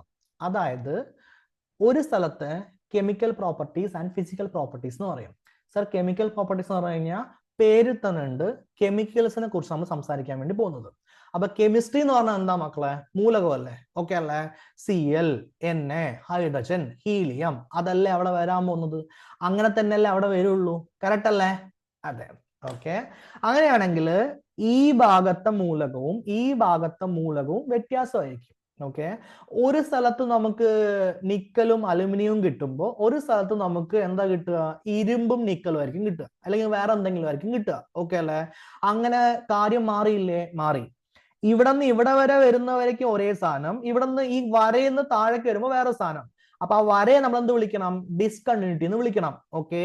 ഇവിടെ നിന്ന് ഇവിടെ വരെ വരുമ്പോഴേക്കും ഒരേ സാധനം, ഇവിടെ നിന്ന് വരുമ്പോഴേക്കും വേറെ സാധനം. അപ്പൊ എന്ത് വിളിച്ച്? ഡിസ്കണ്ടിന്യൂറ്റി എന്ന് വിളിച്ചു. അങ്ങനെ നമുക്ക് എത്ര ഡിസ്കണ്ടിന്യൂറ്റി ഇവിടെ കാണുന്നുണ്ട്? കോൺട്രാഡ് ഉണ്ട്, മൊഹോ ഉണ്ട്, റിപ്പീറ്റി ഉണ്ട്.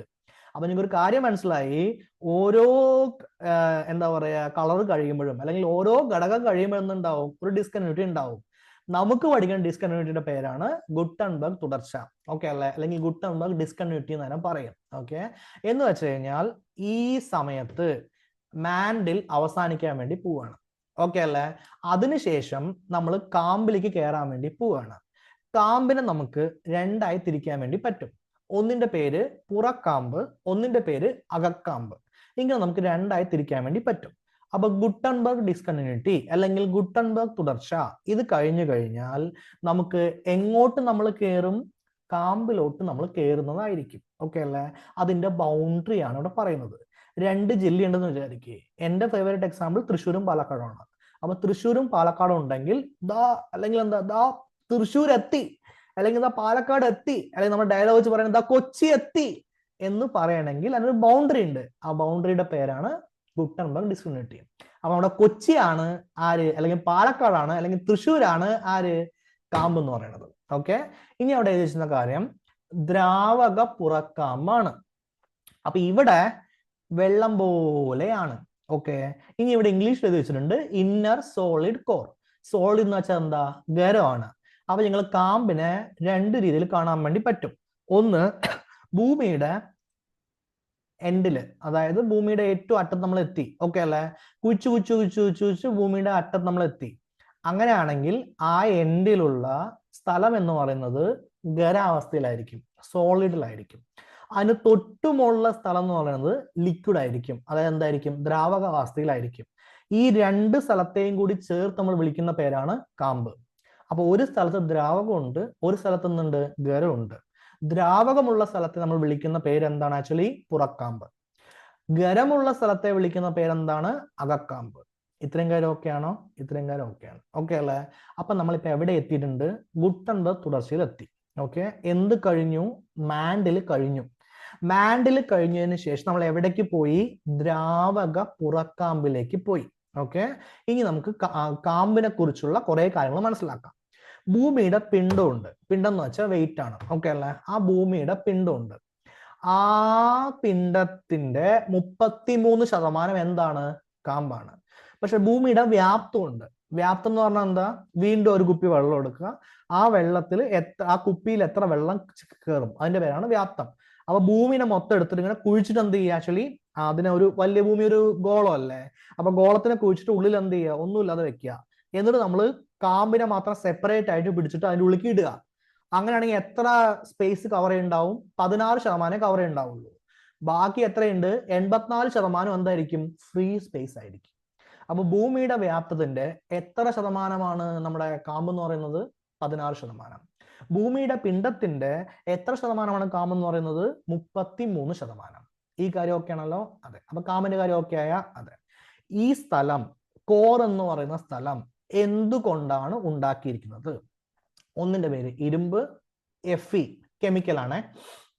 കെമിക്കലിനെ ആവർത്തന പട്ടികയിലൊക്കെ നമ്മൾ എന്ത് ചെയ്യും? ഇരുമ്പ് എന്ന് വെച്ചാൽ അയൺ എന്ന് വെച്ചാൽ Fe ആണെന്ന് ലെറ്റർ നമ്മൾ പഠിക്കുന്നുണ്ടാവും. ഓക്കെ അല്ലേ? അപ്പൊ ഇരുമ്പ് എന്ന് വെച്ചാൽ എന്താ? Fe. അതേപോലെ നിക്കൽ എന്ന് വെച്ചാൽ എന്താ? Ni. അപ്പൊ നിക്കലും ഇരുമ്പും കൊണ്ടാണ് എന്തുണ്ടാക്കിയിരിക്കുന്നത്? കോർ ഉണ്ടാക്കിയിരിക്കുന്നത്. അതുകൊണ്ട് തന്നെ വിളിക്കുന്ന പേരാണ് നിഫെ. ഓക്കെ, അപ്പൊ നമുക്ക് മനസ്സിലായില്ലേ? ഇവിടെ ഞാൻ പറഞ്ഞത് ഇവിടെ നിന്ന് ഇങ്ങനെ വന്നപ്പോ ഏതൊക്കെയോ വേറെ മൂലകങ്ങളായിരുന്നു. ഈ എന്താ പറയാ, ഗുട്ടൻബർഗ് ഡിസ്കണ്ടിന്യൂറ്റി കഴിഞ്ഞപ്പോ ഇവിടെ എന്ത് കിട്ടി? നിക്കലും എന്ത് കിട്ടി? എന്താ അതിന്റെ പേര്? ഇരുമ്പും കിട്ടി. ഓക്കെ, പക്ഷെ ഇവിടുത്തെ സ്ഥലം എങ്ങനെയായിരുന്നു? ദ്രാവകാവസ്ഥയിലായിരുന്നു. വീണ്ടും നമുക്ക് നിക്കൽ ഇരുമ്പും കിട്ടുന്നുണ്ട്, പക്ഷെ സ്ഥലം എന്താ? ഖരാവസ്ഥയിലാണ്. അപ്പൊ നമ്മൾ കളർ എന്ത് ചെയ്ത്? മാറ്റി. ഇത്രേ ഉള്ളൂ കേട്ടാ. ഓക്കെ, കാര്യം മനസ്സിലായില്ലേ? മനസ്സിലായി. ക്ലിയർ ആണല്ലോ? അതെ. അപ്പൊ നമ്മുടെ ക്വസ്റ്റ്യൻ എന്തായിരുന്നു മക്കളെ? ഭൂമിയുടെ അകക്കാമ്പിലെ പ്രധാനപ്പെട്ട ഘടകങ്ങൾ ഏതൊക്കെയാണ്? ഓക്കെ, അങ്ങനെയാണെങ്കിൽ ഏതൊക്കെയാ പറയാൻ പോകുന്നത്? ഇരുമ്പ്, നിക്കൽ.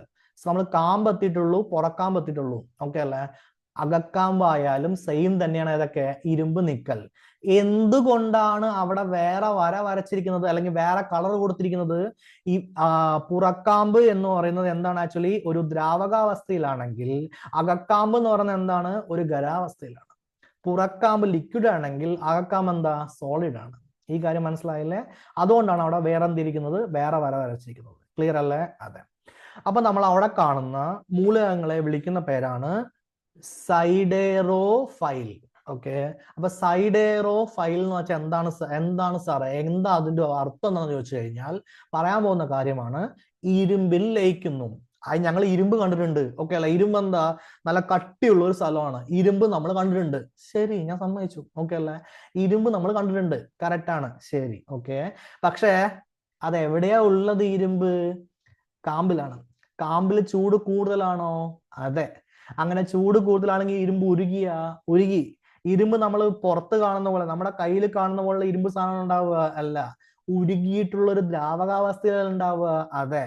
ആ ദ്രാവകാവസ്ഥയിലുള്ള ഇരുമ്പില് ലയിക്കുന്ന ലോഹങ്ങളെ വിളിക്കുന്ന പേരാണ് എന്ത്? സൈഡറോഫൈൽ. ഈ സൈഡറോഫൈലിന് എക്സാമ്പിൾ ആരൊക്കെയാണ് സർ? ഒന്നിന്റെ പേര് സ്വർണം, ഒന്നിന്റെ പേര് പ്ലാറ്റിനം, ഒന്നിന്റെ പേര് കൊബാൾട്ട്. ഓക്കെ അല്ലേ? അപ്പൊ സ്വർണം, പ്ലാറ്റിനം, കൊബാൾട്ട് എന്നുള്ളവയെ നമ്മൾ എന്ത് വിളിക്കും? സൈഡറോഫൈൽ എന്ന് വിളിക്കും. ഇത്രയും കാര്യം ഓക്കെ ആണോ? അതെ. അപ്പൊ ഭൂമിയിലുള്ള സൾഫറിന്റെ 90% എവിടെയാണ് കാണുന്നത്? കാമ്പിലാണ് കാണുന്നത്. അപ്പൊ ഭൂമിയിൽ സൾഫർ ഉണ്ടെന്ന് വിചാരിക്കുക, ആ സൾഫർ 90% എവിടെയായിരിക്കും? കാമ്പിലായിരിക്കും. ഇത്രയും കാര്യം ഓക്കെ അല്ലേ? അതെ. ഓക്കെ. അപ്പൊ കാമ്പിന്റെ വേറെ എന്തൊക്കെ മൂലകങ്ങളുണ്ട് സർ? മൂലകം നമ്പർ 1 ഓക്സിജൻ, മൂലകം നമ്പർ 2 സിലിക്കൺ. ഓക്കെ അല്ലേ? അപ്പൊ കാമ്പിന്റെ ഭാഗങ്ങളായിട്ട് നമ്മൾ കാണപ്പെടുന്ന മൂലകങ്ങളാണ് ഓക്സിജൻ, സിലിക്കൺ എന്ന് പറയുന്ന മൂലകങ്ങൾ. ഇത്രയും കാര്യം ഓക്കെ ആണല്ലോ? അതെ. അപ്പൊ കാമ്പിനെ നമുക്ക് 2 പാളികളായിട്ട് തിരിക്കാൻ വേണ്ടി പറ്റും. ഒന്നിന്റെ പേര് ആന്തരിക കാമ്പ്, ഓക്കെ, അല്ലെങ്കിൽ അകക്കാമ്പ് എന്ന് വിളിക്കും. രണ്ടാമത്തെ പേര് പുറക്കാമ്പ്, ഇന്നർ കോർ, ഔട്ടർ കോർ എന്ന് വിളിക്കുന്നതായിരിക്കും. ഓക്കെ അല്ലേ? അപ്പോ ലേമാൻ ഡിസ്കണ്ടിന്യൂറ്റി അല്ലെങ്കിൽ ബുള്ളവൻ ഡിസ്കണ്ടിന്യൂറ്റി ഈ പ്രദേശങ്ങൾ എന്ത് ചെയ്യുന്നു? വേർതിരിക്കുന്നു. ഏത് പ്രദേശങ്ങളെ വേർതിരിക്കുന്നു സാറ്? ഇവിടെയുള്ള പ്രദേശം. അതായത് ഇവിടെ കണ്ട ലേമാൻ ഡിസ്കണ്ടിന്യൂറ്റി കണ്ട ഇവിടെ 2 കളർ ഉണ്ടായിരുന്നില്ലേ? ഇപ്പൊ നമ്മൾ ഈ എന്താ പറയാ 2900 കിലോമീറ്റർ മുതൽ 3150 കിലോമീറ്റർ വരെയാണ് പഠിച്ചിട്ടുണ്ടായിരുന്നത്. പ്രധാനമായി നോക്കിയത് ഇതിന്റെ പേരെന്താണ്? ആക്ച്വലി പുറക്കാമ്പ്. ഓക്കെ, അല്ല സോറി, 2900 മുതൽ ഈ താഴെ വരെ നമ്മൾ മൊത്തം നോക്കിയതിന്റെ പേരാണ് കാമ്പ്. ഇനി ഇവിടെ നമ്മൾ പറയുമ്പോൾ പറഞ്ഞായിരുന്നല്ലോ 2900 മുതൽ 3150 വരെ ഇവിടെ എന്താണ്? ഒരു കളറ്, ഇവിടെ വേറെ കളർ എന്ന് പറഞ്ഞില്ലേ? അപ്പൊ രണ്ടിന്റെയും ഇടയ്ക്ക് നമുക്ക് എന്ത് വേണം? അതിർത്തി വേണ്ടേ? ആ അതിർത്തിയുടെ പേരാണ് ലേമാൻ ഡിസ്കണ്ടിന്യൂറ്റി എന്ന് പറയുന്നത്. ഓക്കെ. അപ്പൊ ഗുട്ടൻബർഗ് ഡിസ്കണ്ടിന്യൂറ്റിയിൽ എന്താ ഉണ്ടാവുക? നമ്മൾ കാമ്പിലേക്ക് കടന്നു. ഓക്കെ. ഇനി ലേമാൻ ഡിസ്കണ്ടിന്യൂറ്റി എന്താ ഉണ്ടാവുക? ഇപ്പൊ നമ്മൾ പുറക്കാമ്പിലാണ് നിൽക്കുന്നത്. പുറക്കാമ്പെന്ന് എങ്ങോട്ട് കടന്നു? അകക്കാമ്പിലോട്ട് കടന്നു. ഈ കാര്യമൊക്കെ അല്ലേ? ഈ കാര്യമൊക്കെ ആണെങ്കിൽ നമുക്ക് എന്ത് ചെയ്യാൻ പോവാണ്? ലേമാൻ ഡിസ്കണ്ടിന്യൂറ്റി പ്രകാരം നമുക്ക്, അല്ലെങ്കിൽ ലേമാൻ തുടർച്ച പ്രകാരം നമുക്ക് എന്ത് ചെയ്യാൻ പറ്റും? കാമ്പിനെ 2ആയി തിരിക്കാവുന്നതാണ്. നമ്പർ 1 ആന്തരിക കാമ്പ്, നമ്പർ 2 പുറക്കാമ്പ്. ഓക്കെ. അത് നമുക്ക് ഓരോ കാമ്പായി നോക്കിയാലോ? നോക്കാം. നമ്മൾ നോക്കാൻ പോകുന്ന കാമ്പിന്റെ പേരാണ് പുറക്കാമ്പ്. ഇവിടെ ഏതൊക്കെ മൂലകങ്ങളാണ് ഉള്ളത് മക്കളെ? ഒന്നിന്റെ പേര് ഇരുമ്പ്, ഒന്നിന്റെ പേര് നിക്കൽ. ഓക്കെ. ഏത് അവസ്ഥയിലാണ്? ദ്രാവക അവസ്ഥയിലാണ് പുറക്കാമ്പിൽ കാണുന്നത്. ഓക്കെ. ഈ പുറക്കാമ്പിലെ അല്ലെങ്കിൽ കാമ്പിലെ ഏറ്റവും ചൂടേറിയ ഭാഗം എന്താണെന്ന് ചോദിച്ചു കഴിഞ്ഞാൽ അതിന്റെ പേരാണ് ബുള്ളൻ ഡിസ്കണ്ടിന്യൂറ്റി. ഈ ബുള്ളൻ ഡിസ്കണ്ടിന്യൂറ്റി എന്ന് പറഞ്ഞ സ്ഥലത്ത് സൂര്യന്റെ ഉപരിതലത്തിലാണ്. സൂര്യന്റെ ഉള്ളിലേക്ക് പോയിട്ടില്ലേ? സൂര്യന്റെ ഉള്ളിലേക്ക് പോയി കഴിഞ്ഞാൽ വീണ്ടും ഭയങ്കര ചൂടാണ്. ഓക്കെ അല്ലെ? സൂര്യന്റെ ഉപരിതലത്തില് എന്താണ്? ആക്ച്വലി ചൂടാണ് അവിടെ ഉണ്ടാവുക. എത്രയാണ് ചൂടുണ്ടാവുക? 6000 ഡിഗ്രി സെൽഷ്യസ് ചൂടാണ് അവിടെ ഉണ്ടാവാൻ വേണ്ടി പോകുന്നത്. ഇത്രയും കാര്യം ഓക്കെ ആണല്ലോ? അതെ. അപ്പൊ ഈ പുറക്കാമ്പിലുള്ള ഈ ദ്രാവക ലോഹത്തിന്, ഒന്ന് ലോഹമാണ്, ഇരുമ്പില്ലേ? ഓക്കെ അല്ലേ? ആ ലോഹത്തിന് കുറഞ്ഞ വിസ്കോസിറ്റിയാണ് ഉണ്ടാവുക. അപ്പൊ വിസ്കോസിറ്റി എന്ന് പറഞ്ഞാൽ എന്താണ് സാർ? ആക്ച്വലി ദ്രാവകത്തിന്റെ ഒഴുക്കിനോടുള്ള പ്രതിരോധത്തെ വിളിക്കുന്ന പേരാണ് ഡിസ്കോസിറ്റി, അല്ല വിസ്കോസിറ്റി. ഓക്കെ അല്ലെ? ഡിസ്കോസിറ്റി എന്ന് പറഞ്ഞു, വിസ്കോസിറ്റി. അപ്പൊ എന്റെ ചോദ്യം നിങ്ങളോട്, വിസ്കോസിറ്റി കൂടുതലാണെങ്കിൽ, ഓക്കെ അല്ലെ, ദ്രാവകത്തിന് ഒഴുകാനുള്ള പ്രവണത എന്തായിരിക്കും? കുറവായിരിക്കും. ഓക്കെ അല്ലെ? ഒഴുക്കിനോടുള്ള പ്രതിരോധം അല്ലേ? അപ്പൊ ഒഴുകില്ല. ഓക്കെ. അപ്പൊ ഇവിടെ എന്താണ്? ആക്ച്വലി കുറഞ്ഞ വിസ്കോസിറ്റിയാണ് ഉള്ളത്. അങ്ങനെയാണെങ്കിൽ അവിടെ എന്ത് ചെയ്യും? ഒഴുകുന്നതായിരിക്കും. അവിടെ ഒഴുകും. എവിടെ? പുറക്കാമ്പില്. അപ്പൊ പുറക്കാമ്പിൽ എന്ത് അവസ്ഥയായിരിക്കും? ദ്രാവക അവസ്ഥയിലായിരിക്കും ഉണ്ടാവുക. സാർ മനസ്സിലായില്ല? ഒരു വെള്ളം ഒഴിച്ചു കഴിഞ്ഞാൽ ആ വെള്ളം ഒരു സ്ഥലത്ത് നിന്ന് വേറെ സ്ഥലത്തേക്ക് പോകില്ലേ? ഓക്കെ അല്ലേ? അത് നിങ്ങൾ തേനാണ് ഒഴിക്കുന്നത് വിചാരിക്കൂ. ആ തേൻ ഒഴിക്കുന്നത് ഈ വെള്ളം പോകുന്ന അതേ സ്പീഡിൽ പോവോ? ഇല്ലല്ലോ. ഓക്കെ. ആ കാര്യം ഓക്കെ അല്ലേ? ഇനി നിങ്ങൾ കഞ്ഞി ഉണ്ടാക്കി എന്തായി? കഞ്ഞി വളരെ കട്ടയായിട്ടുള്ള ഒരു സംഭവമായിട്ട് മാറി. ഓക്കെ. പറയുമ്പോൾ അത് കഞ്ഞി തന്നെയാണ്. അത് നമ്മൾ എടുത്തൊരു എന്ത് ചെയ്തു? പ്ലേറ്റിൽ കിട്ടു. ഒഴുകിപ്പോവോ? ഒന്നുമില്ലല്ലോ. സാധാരണഗതിയിൽ കഞ്ഞി ഉണ്ടാക്കി എന്നിട്ട് പ്ലേറ്റിലേക്ക് ഒഴിച്ചു, അല്ല വെള്ളം ഒഴുകി പോകില്ലേ? ഓക്കെ അല്ലേ? ആ ഒഴുകി പോകാനുള്ള പ്രവണത ഉണ്ടെങ്കിലും ഇല്ലെങ്കിലോ എന്ന് നമ്മൾ കണക്കാക്കാൻ വേണ്ടിയിട്ട് നമ്മൾ ഉപയോഗിക്കുന്ന ഒരു കൺസെപ്റ്റിന്റെ പേരാണ് വിസ്കോസിറ്റി എന്ന് പറയുന്നത്. അപ്പൊ വിസ്കോസിറ്റി എന്ന് വെച്ചാൽ എന്താ? ദ്രാവകത്തിന്റെ ഒഴുക്കിനോടുള്ള പ്രതിരോധമാണ്. ഈ കാര്യം മനസ്സിലായി കഴിഞ്ഞാൽ നമ്മുടെ പുറക്കാമ്പില് ഈ ദ്രാവക ലോകത്തിന് കുറഞ്ഞ വിസ്കോസിറ്റി ഉണ്ടെന്നാണ് എഴുതിയിരിക്കുന്നത്, കൂടുതൽ വിസ്കോസിറ്റി ഉണ്ടെന്നാണ് എഴുതിയിരിക്കുന്നത്, കുറഞ്ഞ വിസ്കോസിറ്റി ഉണ്ടെന്നാണ്. എന്ന് വെച്ചാൽ എന്താണ് ആക്ച്വലി? ഒഴുകാനുള്ള പ്രതിരോധം എന്താണ്? കുറവാണ്. സോറി, എന്താ പറയുക, ഒഴുക്കിനോടുള്ള പ്രതിരോധം എന്താണ്? കുറവാണ്. അങ്ങനെ ഒഴുകില്ലേ? ഓക്കെ അല്ലേ? അപ്പൊ ഈ നമ്മുടെ പുറക്കാമ്പ് എന്തായിരിക്കും? ഇങ്ങനെ ഒഴുകിക്കൊണ്ടേയിരിക്കും. ഓക്കെ, അവിടെ എന്തായിരിക്കും? ദ്രാവകാവസ്ഥയിലായിരിക്കും. ആ കാര്യം നമുക്ക് മനസ്സിലായി. അവിടെ ഒരു ഡൈനാമോ പ്രക്രിയ ഉണ്ട്. എന്താണ് സാർ ഈ ഡൈനാമോ പ്രക്രിയ എന്ന് വെച്ച് കഴിഞ്ഞാൽ? അതായത് അവിടെ ഒരു കാന്തിക ക്ഷേത്രമുണ്ട്. എന്താണ് ഈ സാറേ കാന്തിക ക്ഷേത്രം എന്ന് വെച്ച് കഴിഞ്ഞാൽ? ഓക്കെ, നമ്മൾ സാധാരണ ഒരു മണ്ണെടുക്കുക, ഓക്കെ അല്ലേ, എന്നിട്ട് ഒരു കാന്തം താഴെ വെക്കുക, എന്നിട്ട് ഇങ്ങനെ വലിക്കുക. അപ്പൊ നമുക്ക് എന്ത് കിട്ടും? അതിനുള്ള കാന്തത്തിന്റെ തരികൾ നമുക്ക് കിട്ടുന്നതായിരിക്കും. അപ്പൊ എല്ലാ സ്ഥലത്തും എന്തുണ്ട്? ഒരു കാന്തമുണ്ട് എന്ന് നമുക്ക് മനസ്സിലായി. ഭൂമി തന്നെ എന്താണ്? ഒരു കാന്തിക പ്രവർത്തനം നടക്കുന്നത് മനസ്സിലായി. ഓക്കെ, അപ്പൊ നമ്മുടെ ഭൂമിയുടെ കാന്തിക ക്ഷേത്രത്തിന്റെ ആ കാന്തത്തിന്റെ പ്രവർത്തനത്തിന്റെ ഒരു പ്രധാനപ്പെട്ട സ്ഥലമാണ് ഇത് കാമ്പ് എന്ന് പറയുന്നത്. അതിൽ തന്നെ പ്രധാനപ്പെട്ട സ്ഥലമാണ് ഇത് പുറക്കാമ്പ് എന്ന് പറയുന്നത്. അവിടെ പുറക്കാമ്പിൽ എങ്ങനെയാണ് കാന്തിക ക്ഷേത്രം ഉണ്ടാവുന്നത്? ഡൈനാമോ പ്രക്രിയയിലൂടെയാണ്. നിങ്ങളൊരു മാഗ്നറ്റ് എടുത്തിട്ട് അതിനെ വെക്കുകയാണെങ്കിൽ അത് എപ്പോഴും ഒരേ ദിശയാണ് കാണിക്കുക, അത് തിരിഞ്ഞുകൊണ്ടേയിരിക്കും. ഓക്കെ അല്ലേ? നിങ്ങളൊരു കോമ്പസ് എടുത്ത് വർക്ക് ചെയ്യുകയാണെങ്കിൽ നിങ്ങൾക്ക് എന്ത് ചെയ്യും? എപ്പോഴും ഒരേ ദിശ കാണിച്ചുകൊണ്ടിരിക്കും. അങ്ങനെ കാണിക്കണമെങ്കിൽ ഭൂമിയിൽ എന്തോ ഒരു സിറ്റുവേഷൻ വേണമല്ലോ, ഭൂമിയിൽ ഒരു കാന്തിക സംഭവം വേണമല്ലോ. അതുകൊണ്ടല്ലേ കാന്തം അങ്ങനെ കാണിക്കുന്നത്. അതുകൊണ്ടല്ലേ നമ്മൾ എന്ത് യൂസ് ചെയ്യുന്നത്? നമ്മുടെ എന്താ അതിന്റെ പേര്, കോമ്പസ് നമ്മൾ യൂസ് ചെയ്യുന്നത്. അങ്ങനെ കാണിക്കണമെങ്കിൽ എവിടെയെങ്കിലും ഒരു കാന്തിക പ്രവർത്തനം നടക്കണ്ടേ? ആ നടക്കുന്ന സ്ഥലത്തിന്റെ പേരാണ് എന്ത്? കാമ്പ് എന്ന് പറയുന്നത്. ആ കാന്തിക പ്രവർത്തനം നടക്കുന്ന പ്രതിഭാസത്തെ വിളിക്കുന്ന പേരാണ് എന്ത്? ഡൈനാമോ പ്രവർത്തനം. ഓക്കെ അല്ലേ? അപ്പൊ അതിന് പ്രധാനപ്പെട്ട കാരണം എന്താ? കാമ്പില് ദ്രാവക ഇരുമ്പുണ്ട്, ഇരുമ്പ് ഒഴുകുണ്ട്, ഇപ്പോഴാണ് നമ്മൾ പഠിച്ചത്. ഓക്കെ അല്ലേ? അതില് വൈദ്യുത ചാലക ദ്രാവകങ്ങളുടെ ചലനം. അപ്പൊ ഇരുമ്പ് പോലുള്ള വൈദ്യുത ചാലക ദ്രാവകങ്ങൾ എന്ത് ചെയ്യുന്നുണ്ട്? ഇങ്ങനെ ചലിച്ചുകൊണ്ടേയിരിക്കുന്നുണ്ട്. അങ്ങനെ ചലിച്ചുകൊണ്ടേയിരിക്കുമ്പോൾ എന്ത് ചെയ്യും? അവിടെ നമുക്ക് കാന്തിക ക്ഷേത്രം ഉണ്ടാവും. അതിലൂടെ വൈദ്യുതി എന്ത് ചെയ്യും? സൃഷ്ടിക്കപ്പെടുന്നതായിരിക്കും. സാർ അവിടെ ലൈറ്റ് കത്തിക്കാൻ പറ്റുമോ? ഓക്കെ മക്കളെ, ലൈറ്റ് മാത്രമല്ല, അവിടെയുള്ള എനർജി കൊണ്ട് ഭൂമിയെ മൊത്തം നമുക്ക് എന്ത് ചെയ്യാൻ പറ്റും? എനർജൈസ് ചെയ്യാൻ പറ്റും. ഓക്കെ, പക്ഷെ അവിടേക്ക് പോവാനോ അതിനുള്ള എനർജി എടുക്കാനൊക്കെ ഒന്നുമില്ല. തൽക്കാലം നമുക്ക് കപ്പാസിറ്റി ഇല്ല, അത്രേ ഉള്ളൂ. ഓക്കെ, ആ കാര്യം മനസ്സിലായി. പുറക്കാമ്പിനെ കുറിച്ചുള്ള കാര്യം മനസ്സിലായി. ഓക്കെ അല്ലേ? അപ്പൊ എങ്ങനെയാണ് ഈ കാന്തിക ക്ഷേത്രം ഉണ്ടാക്കുന്നത്? സാവധാനത്തിൽ ചലിക്കുന്ന ഉരുകിയ ഇരുമ്പിലൂടെ ഒഴുകുന്ന വൈദ്യുത പ്രവാഹം. ഓക്കെ അല്ലേ? ഇരുമ്പല്ലേ, ഒരു കാന്തം അല്ലേ, അപ്പൊ ഇരുമ്പാണല്ലോ. ഓക്കെ അല്ലേ?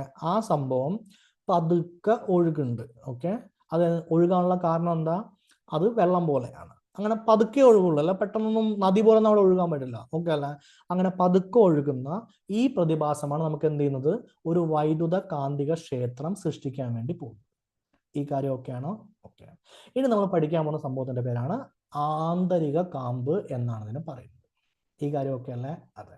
ഓക്കെ, അപ്പൊ ഭൂമിയുടെ ആന്തരിക കാമ്പ് ഖരരൂപത്തിലാണ്. ഇതാണ് ഏറ്റവും വലിയ എന്തുള്ളത് ആക്ച്വലി ഒരു കൺസെപ്റ്റ് ഉള്ളത്. ഭൂമിയുടെ കാമ്പ് നല്ല ചൂടാണ്, 6000 ഡിഗ്രി സെൽഷ്യസ് വരെ ചൂടാണ്. നമ്മളത് പഠിച്ചാണ്, കറക്റ്റ്. എന്നിട്ട് ഭൂമിയുടെ ആന്തരിക കാമ്പ് ഏറ്റവും ഉള്ളിലെത്തിട്ടാ, ഉള്ളിലെത്തിയപ്പോ എന്തായി? വെള്ളമല്ലേ വേണ്ടത്? ഓക്കെ, ദ്രാവകാവസ്ഥയിലല്ല വേണ്ടത്. ദ്രാവകാവസ്ഥ കാണാനില്ല, പകരം എന്താവസ്ഥയിലാണ്? ഖരരൂപത്തിലാണ് ഉള്ളത്. ഓക്കെ, ഫൈനല്ലേ? അതെ. അപ്പൊ ഈ ഖരക്കാമ്പിന്റെ ആന്തരിക കാമ്പിന്റെ താപനില ഇരുമ്പിന്റെ ദ്രവണാംഗത്തെക്കാൾ കൂടുതലാണ്. ഇരുമ്പിന്റെ ദ്രവണാംഗം എന്ന് വെച്ച് കഴിഞ്ഞാൽ ഇരുമ്പ് ഉരുകുന്ന അവസ്ഥ, അതിനെ വിളിക്കുന്നവരാണ് ദ്രവണാംഗം. ചൂടാക്കി കൊണ്ടിരിക്കുക എന്ന് വിചാരിക്കുക. ദ്രവണാംഗം എത്തിക്കഴിഞ്ഞാൽ ഇരുമ്പ് എന്ത് ചെയ്യും? ഉരുകും. അതിനെ വിളിക്കുന്ന പേരാണ് എന്ത്? ദ്രവണാംഗം എന്ന് പറയുന്നത്. ഓക്കെ, ഏത് വസ്തുവാണ് ഉരുകുന്ന സംഭവം. അപ്പൊ ഇരുമ്പിന്റെ ദ്രവണാംഗത്തേക്കൊക്കെ ഓബിയസ്ലി കൂടുതലായിരിക്കും എന്ത്? നമ്മുടെ എന്താണ് ആക്ച്വലി അകക്കാമ്പിൽ എന്ത്? താപനില. അതിൽ യാതൊരു വ്യത്യാസവും ഇല്ല. ഓക്കെ, പക്ഷെ എന്റെ ചോദ്യം ഇവിടെ ഇവിടെ ഓക്കെ അല്ലേ? ഏറ്റവും ഉള്ളിലല്ലേ? ഇവിടെ ഇതിന്റെ മുകളിൽ ഒരുപാട് ആളുകളില്ലേ? ഓക്കെ, ഇതിനെ പിടിച്ച് ഞാൻ അങ്ങോട്ട് വെക്കട്ടെ. ഇതിന്റെ മുകളിൽ ഒരുപാട് ആളുകളില്ലേ? ഉണ്ട്. ഓക്കെ, ഇനി ഞാൻ പറയുന്ന സിറ്റുവേഷൻ നന്നായിട്ട് ആലോചിച്ച് നോക്കുക.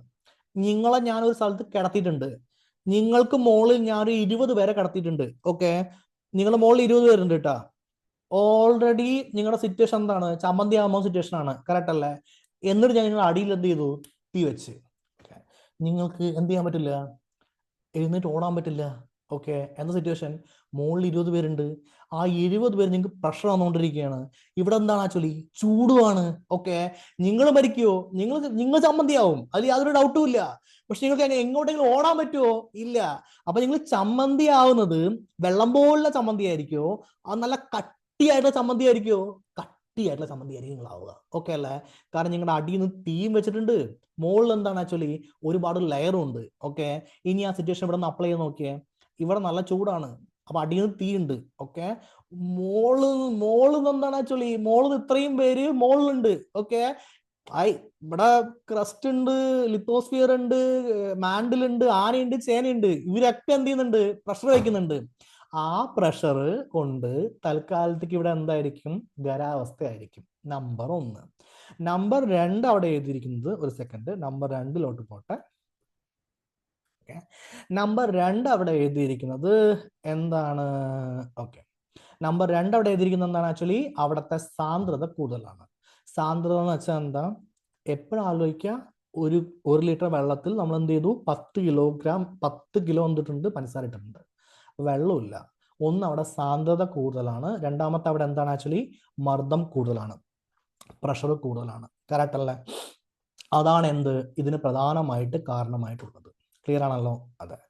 ഭ്രമണം. ഓക്കെ, അപ്പൊ കാമ്പ് തിരിയണ്ടേ? ഭൂമി തിരിയണില്ലേ? കാമ്പ് എങ്ങോട്ടാ തിരിയുന്നത്? കിഴക്കോട്ടാണ് തിരിയുന്നത്. ഓക്കെ, പക്ഷെ ഭൂമിയുടെ ബാക്കി ഭാഗങ്ങൾ കറങ്ങുന്നതിനേക്കാൾ വേഗത കൂടുതലായിരിക്കും എന്ത് ചെയ്യുക? കാമ്പ് തിരിയുന്നുണ്ടാവുക. ഭൂമിയുടെ എല്ലാ സ്ഥലവും ഒരു രീതിയിൽ തിരിയുമ്പോൾ കാമ്പ് മാത്രം എന്തായിരിക്കും? ഇത്തിരി സ്പീഡ് കൂടിയിട്ടാണ് കാമ്പിൽ എന്തുണ്ടാവുക? തിരിയലുണ്ടാവുക. ഇത്തരം കാര്യമൊക്കെ അല്ല. അതെ. ഭൂമി തണുക്കുന്നുണ്ട്, തണുത്തുകൊണ്ടിരിക്കുന്നുണ്ട്. ഓക്കെ, അങ്ങനെ തണുത്തുകൊണ്ടിരിക്കുന്നതിന്റെ ഭാഗമായിട്ട് നമ്മുടെ അകക്കാമ്പ് എല്ലാ വർഷവും എന്ത് ചെയ്യും?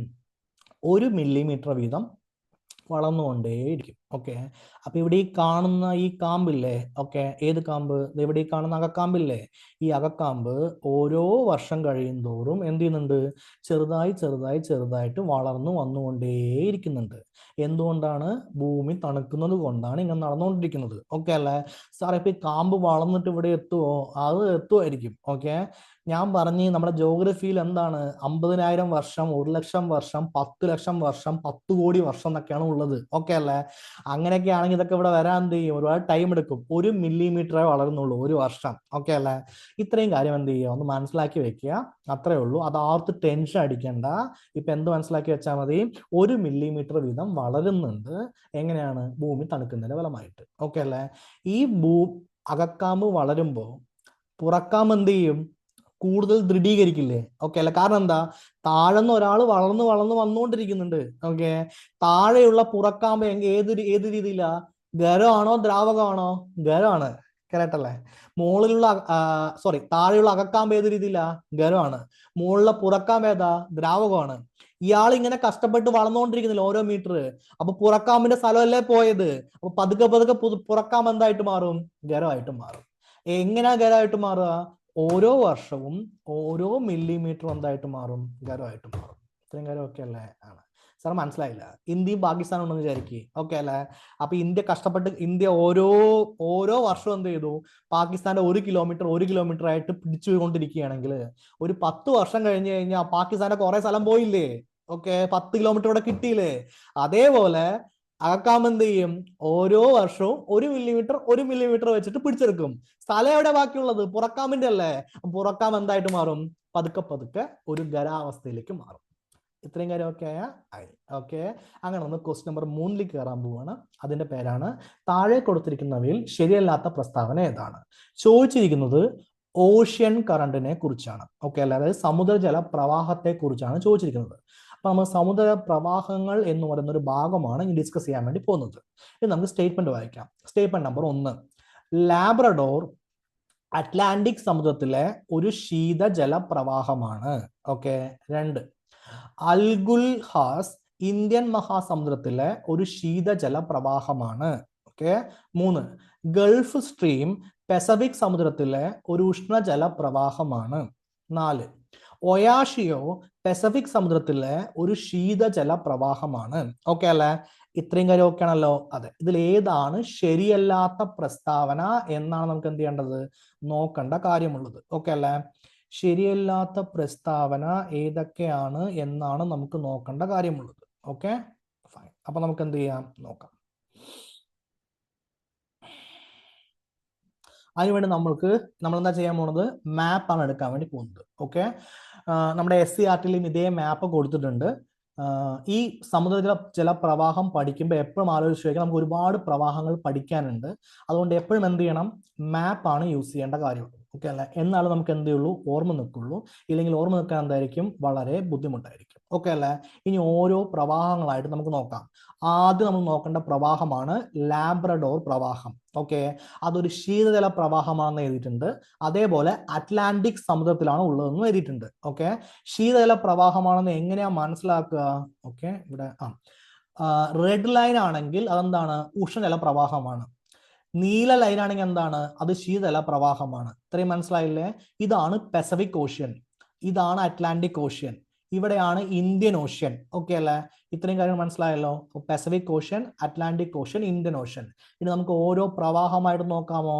പ്രവാഹമേ ഗംഗാ പ്രവാഹമേ. ഇപ്പൊ സാർ എന്താ ആവശ്യമുള്ള പാട്ട് പാടണം? അത് ഇത്രയും മോശമായിട്ട് ഓക്കെ ക്ഷമിക്ക്, ഒരു പ്രാസം കൊണ്ട് വന്നേ ഉള്ളൂ. ഇവിടെ ഈ കാണുന്ന സംഭവത്തിന്റെ പേരാണ് ലാബ്രഡോർ. ഓക്കെ, ലാബ്രഡോർ ഒന്ന് ഇവിടെ എഴുതിയിരിക്കുന്നത് കണ്ടു. ഇതൊരു നീല നിറത്തിലല്ലേ എഴുതിയിരിക്കുന്നത്? അതെ.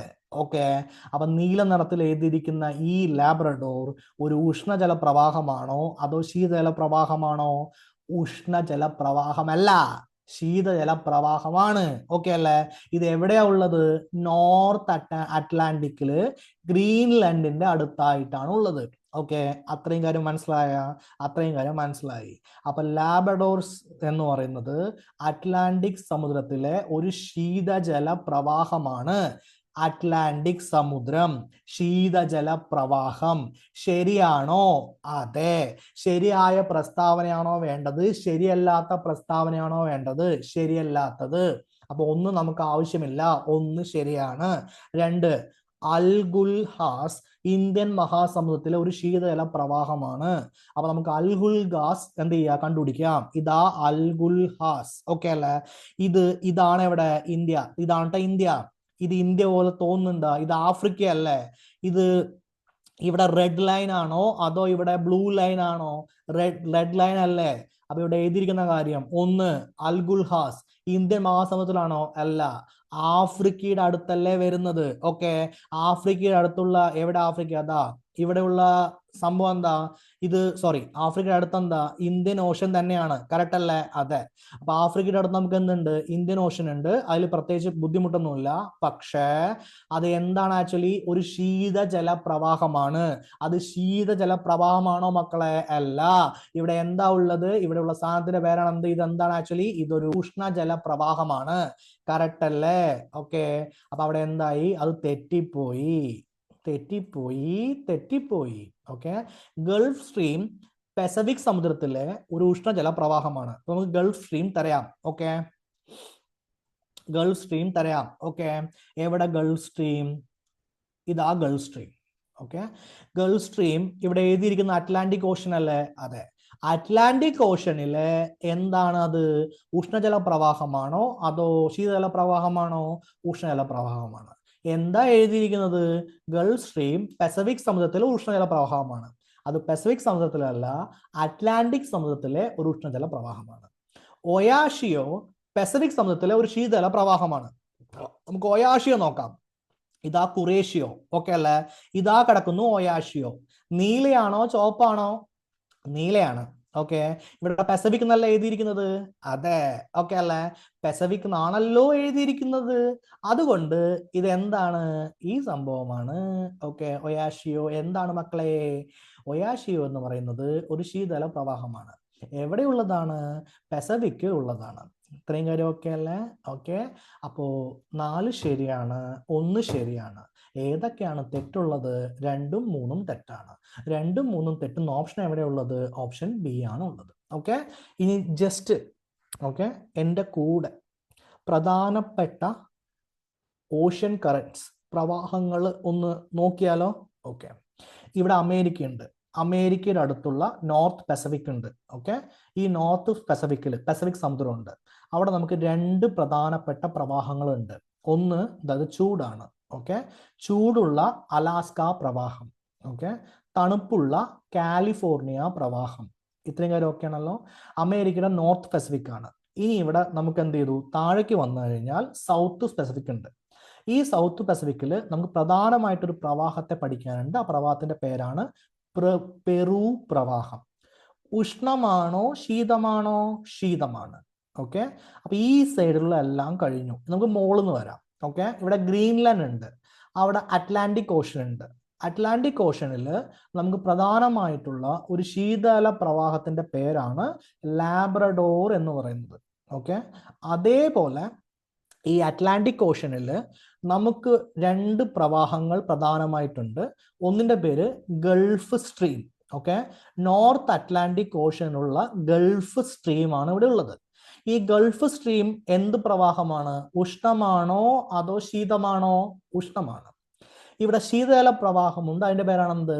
കാനറി പ്രവാഹം എന്ന് പറയുന്നത്. ഓക്കെ, അപ്പൊ നമുക്ക് നോർത്ത് അറ്റ്ലാന്റിക് ഓഷനിൽ എന്തൊക്കെ പ്രവാഹം കിട്ടി? ഒരു ലാബ്രഡോർ ഉണ്ട്, ഒരു കാനറി ഉണ്ട്, ഒരു ഗൾഫ് സ്ട്രീം ഉണ്ട്. ഇവിടെ ഇങ്ങനൊരു വട്ടം പോലെ വരുന്നില്ലേ? വരുന്നുണ്ട്. ഡ്രിഫ്റ്റ് എന്ന് പറഞ്ഞ വാക്കിന്റെ അർത്ഥം എന്താ? നിങ്ങൾ വണ്ടി ഓടിച്ചുകൊണ്ടിരിക്കാന്ന് വിചാരിക്കൂ, വണ്ടി ഡ്രിഫ്റ്റ് ആയി എന്ന് നിങ്ങൾ കേട്ടിട്ടുണ്ടാവും. അങ്ങനെ ഡ്രിഫ്റ്റ് എന്ന് പറഞ്ഞാൽ എന്താ അർത്ഥം? അത് ഒരു ഭാഗത്തു നിന്ന് തിരിയാണ്. ഓക്കെ, അപ്പൊ നോർത്ത് അറ്റ്ലാന്റിക് എന്ത് ചെയ്തു? ഒരു ഭാഗത്തേക്ക് തിരിഞ്ഞു. എന്ത് ചെയ്തു? ആക്ച്വലി ഒരു നോർത്ത് അറ്റ്ലാന്റിക് ഡ്രിഫ്റ്റ് ആയിട്ട്, അതായത് തിരിഞ്ഞിട്ട് ചൂടായിട്ട് എന്ത് ചെയ്തു? എന്താ പറയാ, ഗ്രീൻലൻഡിന്റെ ഭാഗത്തേക്ക് പോയി. ഗ്രീൻലൻഡിൽ നിന്ന് ഒരു തണുത്ത പ്രവാഹം എന്ത് ചെയ്തു? വന്നു. ലാബ്രഡോർ ഒരു തണുത്ത പ്രവാഹം വന്നു. ഇവിടെ മൊത്തം ഒരു വട്ടവും കിട്ടിയിട്ടുണ്ട്. ഓക്കെ, ആ വട്ടത്തെ നമ്മൾ വിളിക്കുന്ന പേരാണ് എന്ത് വിളിക്കുക? ആക്ച്വലി ഗയർ എന്ന് വിളിക്കും. ഗയർ എന്ന് വെച്ചാൽ എന്താ? ഈ ഒരു വട്ടമാണ്. ഓക്കെ, ഇങ്ങനൊരു വട്ടമുണ്ട്. അങ്ങനെ എത്ര വട്ടമുണ്ട്? ഇവിടെ ഒരു വട്ടമുണ്ട്, ഇവിടെ ഒരു വട്ടമുണ്ട്, ഇവിടെ ഒരു വട്ടമുണ്ട്, ഇവിടെ ഒരു വട്ടമുണ്ട്. ആ ഗയറിനെ കുറിച്ച് നമുക്ക് ഡീറ്റെയിൽ ആയിട്ട് എന്ത് ചെയ്യാം? ജോഗ്രഫി ക്ലാസ്സിൽ പഠിക്കാം. ഇപ്പൊ നിങ്ങൾ മനസ്സിലാക്കേണ്ട കാര്യം എന്ന് വെച്ച് കഴിഞ്ഞാൽ ഇവിടെ എന്തൊക്കെ പ്രവാഹം ഉണ്ട് എന്നാണ് പഠിക്കേണ്ടത്. ഓക്കെ, അപ്പൊ നമ്മുടെ മുകളിലെ കാര്യം കഴിഞ്ഞ് താഴേക്ക് വരുന്നുണ്ട്, സൗത്ത് ഇക്വറ്റോറിയലിലേക്ക് വരുന്നുണ്ട്.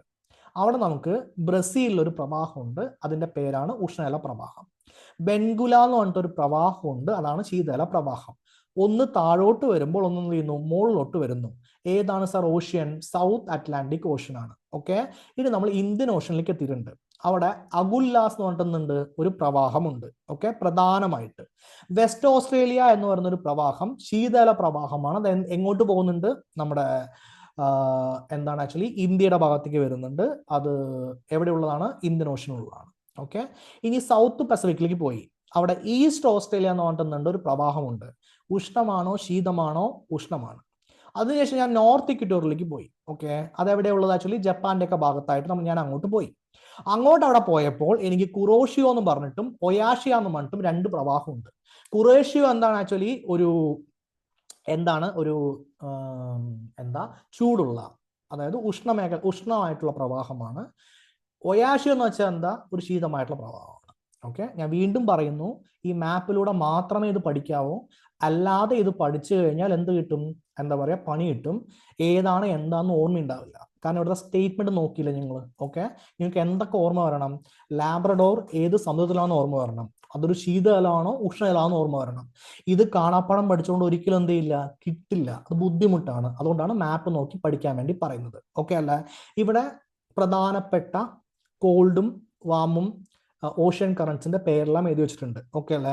കോൾഡ് ഓഷ്യൻ കറൻസിൽ പ്രധാനപ്പെട്ടത് കാലിഫോർണിയ, ഓക്കെ, അതേപോലെ ബാൻകുള, അതേപോലെ വെസ്റ്റ് ഓസ്ട്രേലിയൻ. ഓക്കെ, വാം കറണ്ടിൽ നോർത്ത് പസഫിക് ഉണ്ട്, ഗൾഫ് സ്ട്രീം ഉണ്ട്, നോർത്ത് ഇക്വറ്റോറിയൽ ഉണ്ട്, ബ്രസീൽ കറണ്ട് ഉണ്ട്. ഓക്കെ അല്ലേ? ജപ്പാനിൽ കുറേഷ്യോ ഉണ്ട്, ഒയാഷിയോ ഉണ്ട്. ഓക്കെ, അങ്ങനത്തെ കുറെ പ്രധാനപ്പെട്ട കാര്യങ്ങളുണ്ട്. അതെല്ലാം നമ്മൾ എവിടെ എന്ത് ചെയ്തിട്ടുണ്ട്? ഡിസ്കസ് ചെയ്തിട്ടുണ്ട്. ഡീറ്റെയിൽ ആയ ഡിസ്കസ് നമുക്ക് എവിടെ നടത്താം? ജോഗ്രഫി ക്ലാസ് നടത്താം. ഇത്രയും കാര്യം ഓക്കെ അല്ലേ? ആണ്. ഡൺ. അപ്പൊ അടുത്ത ക്വസ്റ്റ്യൻ, കേരളത്തിലെ ഏറ്റവും വലിയ ജലവൈദ്യുത പദ്ധതി ഏതാണ്? അതിന്റെ പേരാണ് ഇടുക്കി. Option C. ഓക്കെ, അയ്യോ എവിടെ, ആ ഓക്കെ ഓക്കെ ഡൺ. അപ്പൊ ഇടുക്കി, ലോവർ പെരിയാർ, മാട്ടുപ്പെട്ടി എന്നിവയാണ് എന്ത്? ക്വസ്റ്റ്യൻ 5. ഇടുക്കി, ലോവർ പെരിയാർ, മാട്ടുപ്പെട്ടി എന്നിവയാണ് എന്ത്? പെരിയാറിലെ പ്രധാനപ്പെട്ട വൈദ്യുതി പദ്ധതികൾ. ഇതിന്റെ ആൻസർ ഞാൻ എഴുതിയില്ലേ? ഓക്കെ, ഇതിന്റെ ആൻസർ ഓപ്ഷൻ ബി ആണ്. എന്ത്? ഏതിന്റെ? ക്വസ്റ്റ്യൻ 5ന്റെ. പക്ഷെ ഞാൻ ഡെഫിനിഷൻ എഴുതിയിരിക്കുന്നത് ക്വസ്റ്റ്യൻ 4ന്റെ ആണ്. ഓക്കെ, അത്ര വ്യത്യാസമുള്ളൂ, വേറെ പ്രശ്നമൊന്നുമല്ല. കേരളത്തിലെ ഏറ്റവും വലിയ ജലവൈദ്യുത പദ്ധതി ഏതാ? ഇടുക്കിയാണ്, അല്ലെങ്കിൽ യാതൊരു ഡൗട്ടും ഇല്ല. ഓക്കെ അല്ലേ? അപ്പൊ ഇടുക്കി ജലവൈദ്യുത പദ്ധതി ഉള്ളത് ഏത് നദിയിലാണ്? പെരിയാറിലാണ്. പെരിയാറിൽ എന്തൊക്കെയുണ്ട്? ഇടുക്കിയുണ്ട്, ലോവർ പെരിയാർ ഉണ്ട്, മാട്ടുപ്പെട്ടി ഉണ്ട്. ഇത്രയും കാര്യം ഓക്കെ അല്ലേ? അതെ. ഓക്കെ, അപ്പൊ മുതിരപ്പുഴയാറിലെ പ്രധാനപ്പെട്ട വൈദ്യുത പദ്ധതികൾ ഏതൊക്കെയാണ്? ഒന്ന് പള്ളിവാസൽ, ഒന്ന് ചെങ്കുളം. ഓക്കെ, നമ്മുടെ എന്താ പറയാ, പന്നിയാർ നദിയിലെ പ്രധാനപ്പെട്ട വൈദ്യുത പദ്ധതികൾ ഏതൊക്കെയാണ്? ഒന്ന് പന്നിയാറും ഒന്ന് കൂത്തുങ്കലും. ഓക്കെ, അപ്പൊ നമുക്കിവിടെ ക്ലാസ്സിൽ ഈ ക്വസ്റ്റ്യൻ പഠിച്ചാലോ? ആസാമിന്റെ ദുഃഖം എന്താ? ദാമോദർ നദി.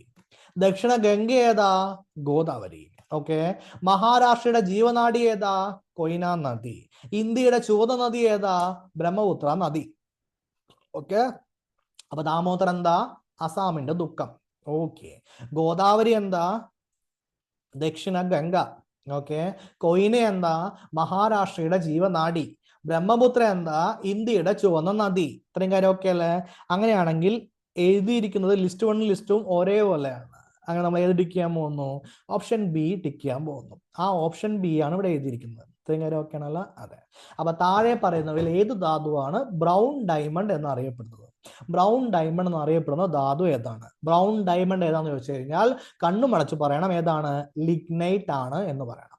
ഇത്രയും കാര്യം ഓക്കെ അല്ലേ? അതെ.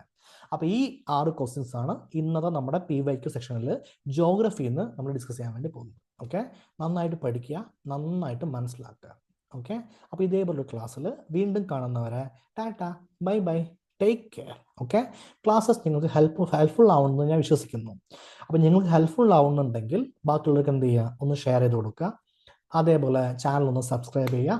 ഓക്കെ, എന്തെങ്കിലും ഡൗട്ട് ഉണ്ടെങ്കിൽ ചോദിക്കുക. ഓക്കെ, ആദ്യത്തെ 2 ചെയ്തില്ലെങ്കിലും എന്തെങ്കിലും ഡൗട്ട് ഉണ്ടെങ്കിൽ ചോദിച്ചെല്ലാം ക്ലിയർ ആക്കുക. അതാണ് വേണ്ടത്. Okay, bye, take care.